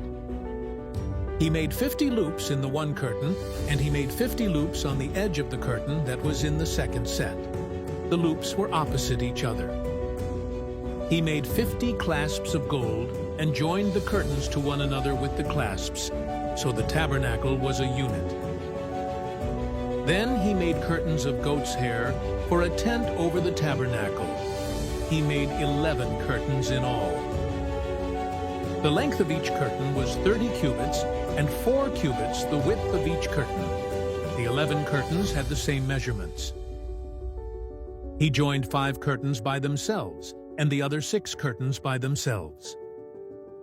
Moreover, he made 50 loops on the edge of the curtain that was outermost in the first set, and he made 50 loops on the edge of the curtain that was outermost in the second set. He made 50 clasps of bronze to join the tent together so that it would be a unit. He made a covering for the tent of ram's skins dyed red, and a covering of porpoise skins above. Then he made the boards for the tabernacle of acacia wood, standing upright. 10 cubits was the length of each board, and 1.5 cubits the width of each board. There were 2 tenons for each board, fitted to one another. Thus he did for all the boards of the tabernacle. He made the boards for the tabernacle, 20 boards for the south side. And he made 40 sockets of silver under the 20 boards. 2 sockets under one board for its 2 tenons, and 2 sockets under another board for its 2 tenons. Then for the second side of the tabernacle on the north side, he made 20 boards. And there 40 sockets of silver, 2 sockets under one board, and 2 sockets under another board. For the rear of the tabernacle to the west, he made 6 boards. He made 2 boards for the corners of the tabernacle at the rear. They were double beneath, and together they were complete to its top to the first ring. Thus he did with both of them for the 2 corners. There were 8 boards with their sockets of silver, 16 sockets, 2 under every board. Then he made bars of acacia wood, 5 for the boards of one side of the tabernacle, and 5 bars for the boards of the other side of the tabernacle, and 5 bars for the boards of the tabernacle for the rear side to the west. He made the middle bar to pass through in the center of the boards from end to end. He overlaid the boards with gold and made their rings of gold as holders for the bars, and overlaid the bars with gold. Moreover, he made the veil of blue and purple and scarlet material and fine twisted linen. He made it with cherubim, the work of a skillful workman. He made 4 pillars of acacia for it and overlaid them with gold, with their hooks of gold, and he cast 4 sockets of silver for them. He made a screen for the doorway of the tent, of blue and purple and scarlet material, and fine twisted linen, the work of a weaver. And he made its 5 pillars with their hooks, and he overlaid their tops and their bands with gold, but their 5 sockets were of bronze.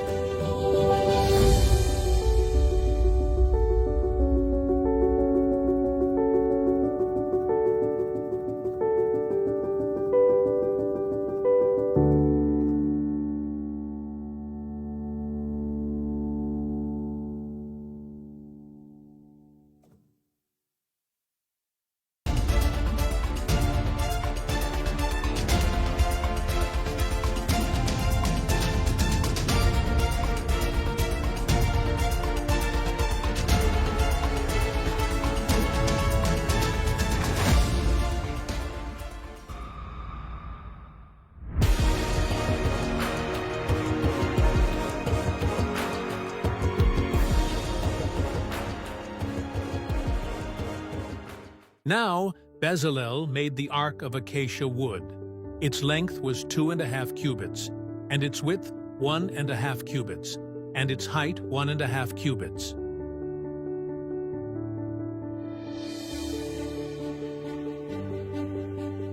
And he overlaid it with pure gold inside and out, and made a gold molding for it all around. He cast 4 rings of gold for it on its 4 feet, even 2 rings on one side of it, and 2 rings on the other side of it. He made poles of acacia wood and overlaid them with gold.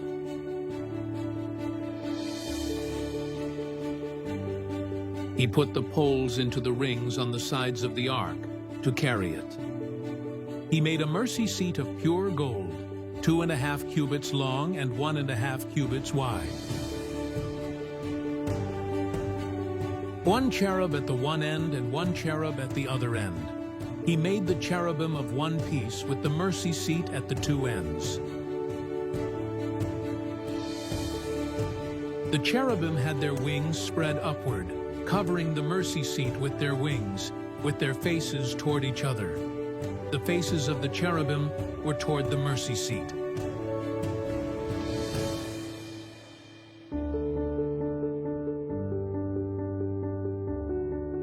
Then he made the table of acacia wood, 2 cubits long and 1 cubit wide, and 1½ cubits high. He overlaid it with pure gold, and made a gold molding for it all around. He made a rim for it of a handbreadth all around, and made a gold molding for its rim all around. He cast 4 gold rings for it, and put the rings on the 4 corners that were on its 4 feet. Close by the rim were the rings, the holders for the poles to carry the table. He made the poles of acacia wood and overlaid them with gold to carry the table. He made the utensils which were on the table, its dishes and its pans and its bowls and its jars, with which to pour out drink offerings of pure gold. Then he made the lampstand of pure gold. He made the lampstand of hammered work, its base and its shaft. Its cups, its bulbs, and its flowers were of one piece with it.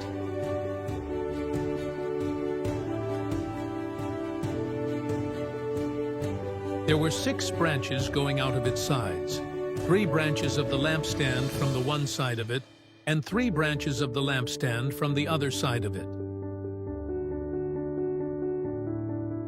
3 cups shaped like almond blossoms, a bulb and a flower in one branch, and 3 cups shaped like almond blossoms, a bulb and a flower in the other branch. So for the 6 branches going out of the lampstand. In the lampstand, there were 4 cups shaped like almond blossoms, its bulbs and its flowers. And a bulb was under the first pair of branches coming out of it, and a bulb under the second pair of branches coming out of it, and a bulb under the third pair of branches coming out of it, for the 6 branches coming out of the lampstand. Their bulbs and their branches were of one piece with it. The whole of it was a single hammered work of pure gold.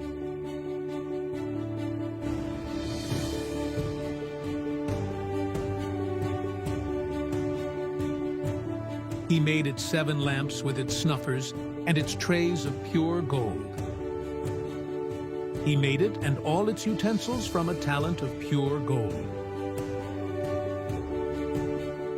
Then he made the altar of incense of acacia wood, a cubit long and a cubit wide, square, and 2 cubits high. Its horns were of one piece with it. He overlaid it with pure gold, its top and its sides all around, and its horns, and he made a gold molding for it all around. He made 2 golden rings for it under its molding, on its 2 sides, on opposite sides, as holders for poles with which to carry it. He made the poles of acacia wood and overlaid them with gold. And he made the holy anointing oil and the pure, fragrant incense of spices, the work of a perfumer. Then he made the altar of burnt offering of acacia wood, 5 cubits long, and 5 cubits wide, square, and 3 cubits high. He made its horns on its 4 corners, its horns being of one piece with it, and he overlaid it with bronze. He made all the utensils of the altar, the pails and the shovels and the basins, the flesh hooks and the fire pans. He made all its utensils of bronze.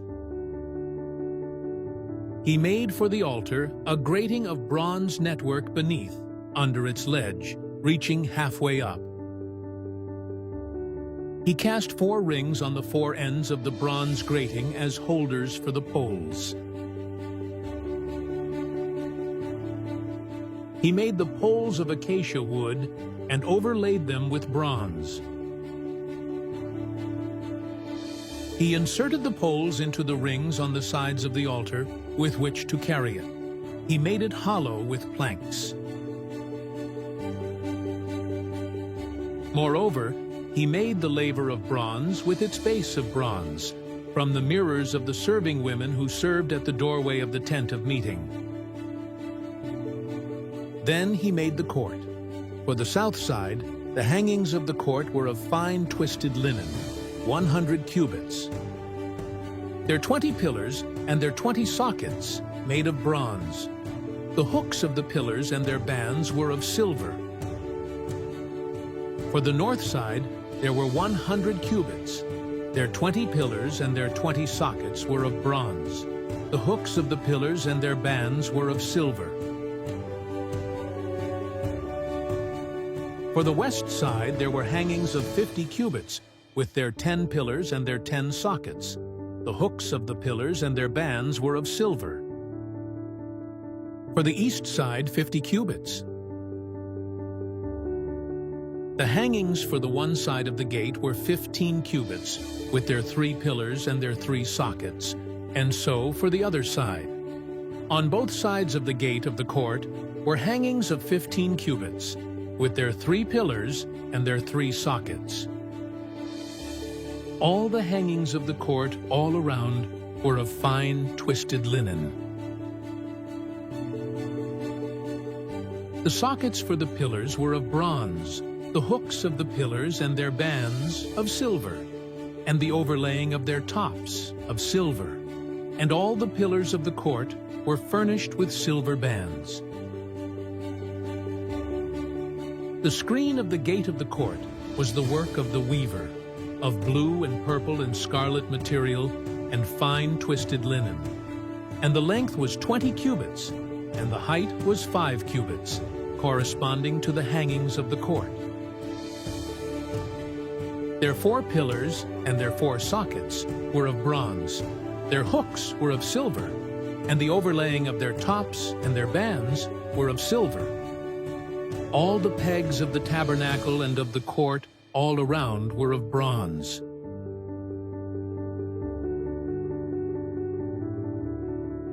This is the number of the things for the tabernacle of the testimony, as they were numbered according to the command of Moses, for the service of the Levites, by the hand of Ithamar, the son of Aaron the priest.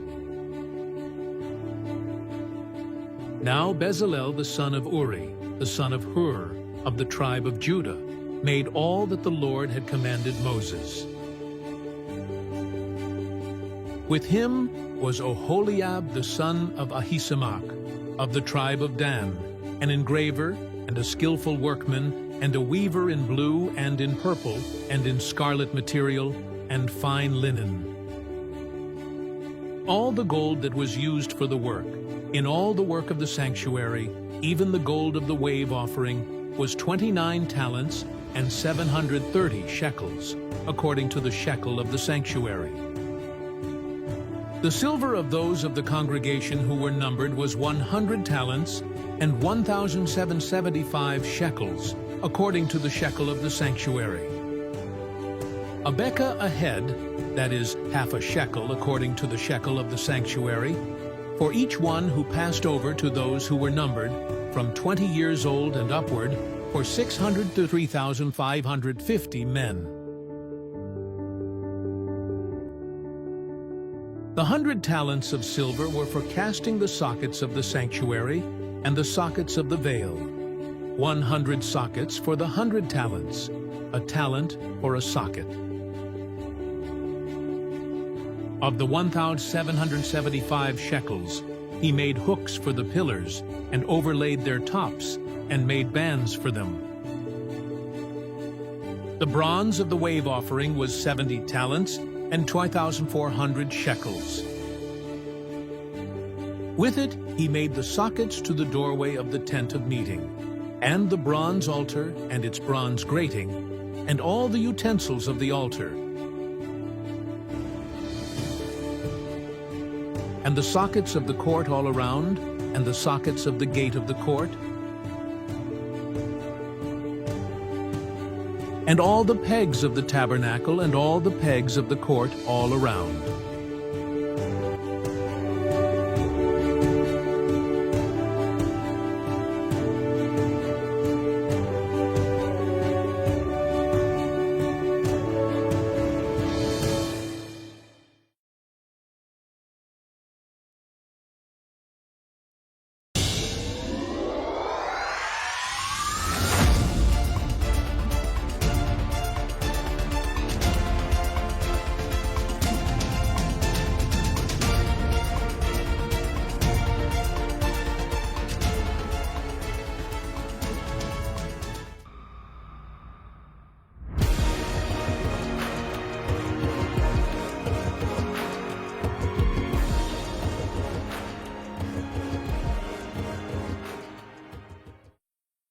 Moreover, from the blue and purple and scarlet material, they made finely woven garments for ministering in the holy place, as well as the holy garments which were for Aaron, just as the Lord had commanded Moses. He made the ephod of gold, and of blue and purple and scarlet material, and fine twisted linen. Then they hammered out gold sheets and cut them into threads to be woven in with the blue and the purple and the scarlet material and the fine linen, the work of a skillful workman. They made attaching shoulder pieces for the ephod. It was attached at its 2 upper ends. The skillfully woven band which was on it was like its workmanship, of the same material, of gold and of blue and purple and scarlet material, and fine twisted linen, just as the Lord had commanded Moses. They made the onyx stones, set in gold filigree settings. They were engraved like the engravings of a signet, according to the names of the sons of Israel. And he placed them on the shoulder pieces of the ephod as memorial stones for the sons of Israel, just as the Lord had commanded Moses. He made the breastpiece, the work of a skillful workman, like the workmanship of the ephod, of gold and of blue and purple and scarlet material and fine twisted linen. It was square. They made the breastpiece folded double, a span long and a span wide when folded double. And they mounted 4 rows of stones on it. The first row was a row of ruby, topaz, and emerald. And the second row, a turquoise, a sapphire, and a diamond. And the third row, a jacinth, an agate, and an amethyst. And the fourth row, a beryl, an onyx, and a jasper. They were set in gold filigree settings when they were mounted. The stones were corresponding to the names of the sons of Israel. They were 12 corresponding to their names, engraved with the engravings of a signet, each with its name for the 12 tribes. They made on the breastpiece chains like cords, of twisted cordage work in pure gold. They made 2 gold filigree settings and 2 gold rings, and put the 2 rings on the 2 ends of the breastpiece. Then they put the 2 gold cords in the 2 rings at the ends of the breastpiece. They put the other 2 ends of the 2 cords on the 2 filigree settings, and put them on the shoulder pieces of the ephod at the front of it. They made 2 gold rings and placed them on the 2 ends of the breastpiece, on its inner edge, which was next to the ephod. Furthermore, they made 2 gold rings and placed them on the bottom of the 2 shoulder pieces of the ephod, on the front of it, close to the place where it joined, above the woven band of the ephod. They bound the breastpiece by its rings to the rings of the ephod with a blue cord, so that it would be on the woven band of the ephod, and that the breastpiece would not come loose from the ephod, just as the Lord had commanded Moses. Then he made the robe of the ephod of woven work, all of blue. And the opening of the robe was at the top in the center, as the opening of a coat of mail, with a binding all around its opening, so that it would not be torn.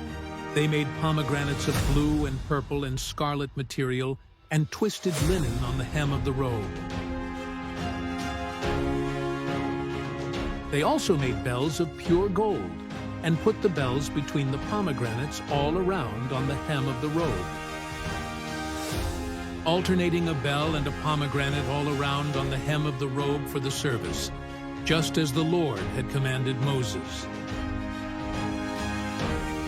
They made the tunics of finely woven linen for Aaron and his sons, and the turban of fine linen, and the decorated caps of fine linen, and the linen breeches of fine twisted linen, and the sash of fine twisted linen, and blue and purple and scarlet material, the work of the weaver, just as the Lord had commanded Moses.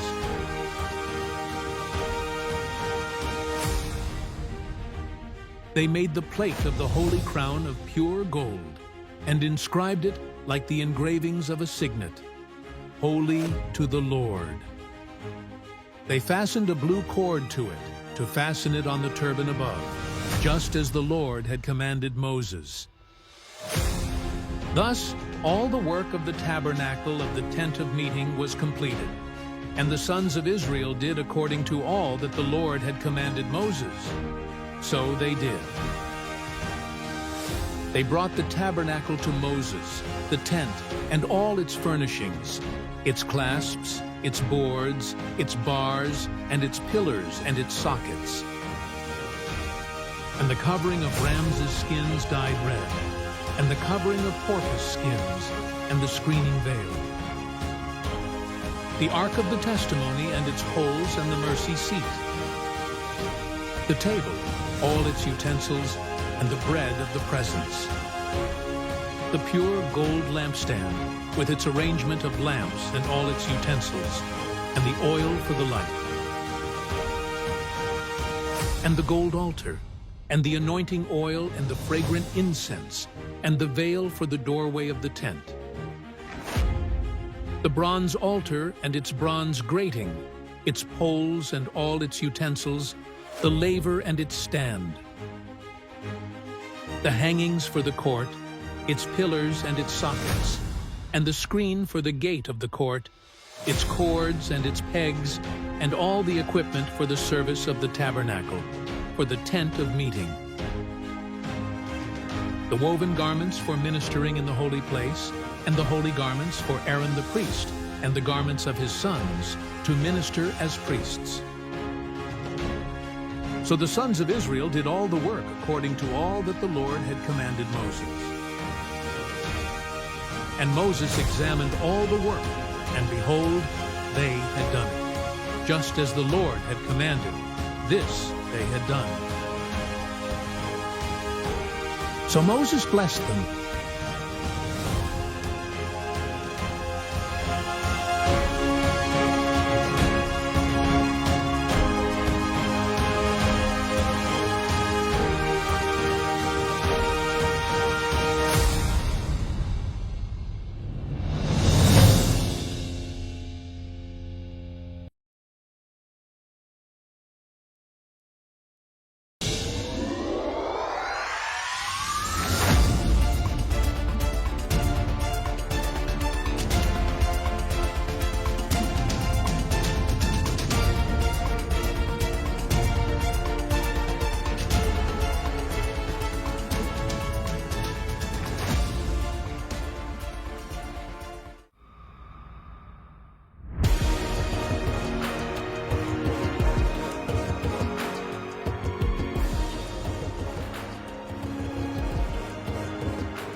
Then the Lord spoke to Moses, saying, On the first day of the first month, you shall set up the tabernacle of the tent of meeting. You shall place the ark of the testimony there, and you shall screen the ark with the veil. You shall bring in the table and arrange what belongs on it, and you shall bring in the lampstand and mount its lamps. Moreover, you shall set the gold altar of incense before the ark of the testimony, and set up the veil for the doorway to the tabernacle. You shall set the altar of burnt offering in front of the doorway of the tabernacle of the tent of meeting. You shall set the laver between the tent of meeting and the altar, and put water in it. You shall set up the court all around, and hang up the veil for the gateway of the court. Then you shall take the anointing oil and anoint the tabernacle and all that is in it, and shall consecrate it and all its furnishings, and it shall be holy. You shall anoint the altar of burnt offering and all its utensils, and consecrate the altar, and the altar shall be most holy. You shall anoint the laver and its stand, and consecrate it. Then you shall bring Aaron and his sons to the doorway of the tent of meeting, and wash them with water. You shall put the holy garments on Aaron, and anoint him, and consecrate him, that he may minister as a priest to me. You shall bring his sons and put tunics on them. And you shall anoint them, even as you have anointed their father, that they may minister as priests to me. And their anointing will qualify them for a perpetual priesthood throughout their generations.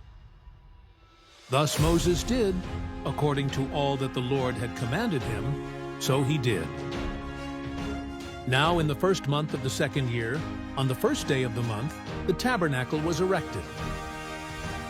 Moses erected the tabernacle and laid its sockets, and set up its boards, and inserted its bars, and erected its pillars.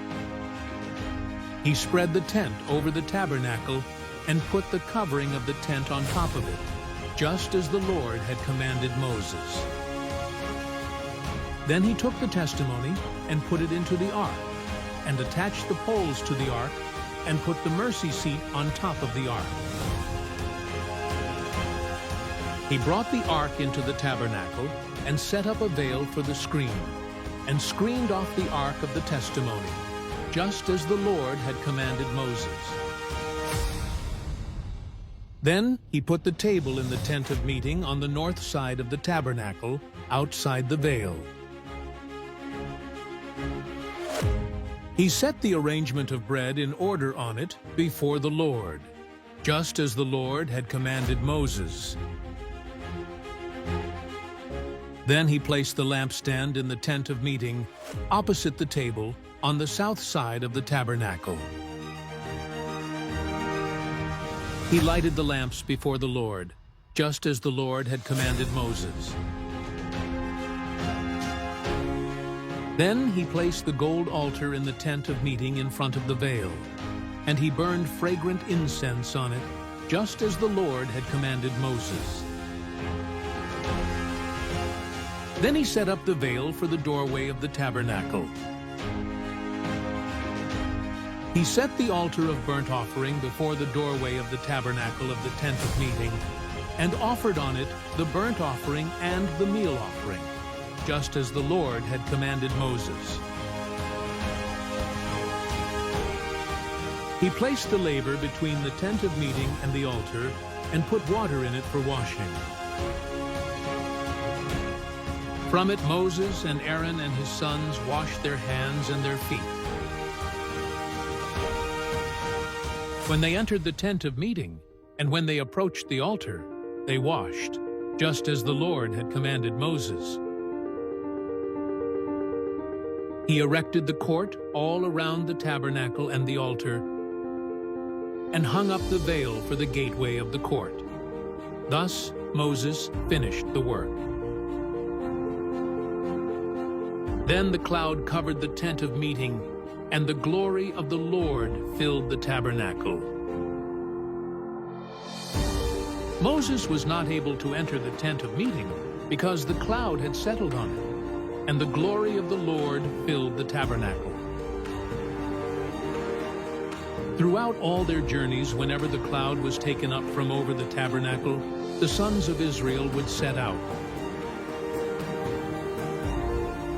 But if the cloud was not taken up, then they did not set out until the day when it was taken up.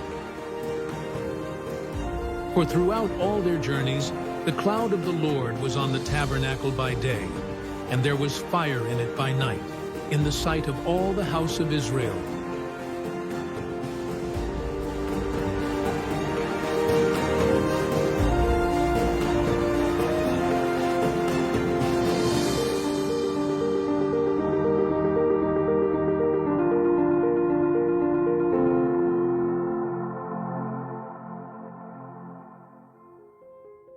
Thank you for watching Exodus. Your time, heart, and support mean the world. May the journey of freedom and faith continue in you.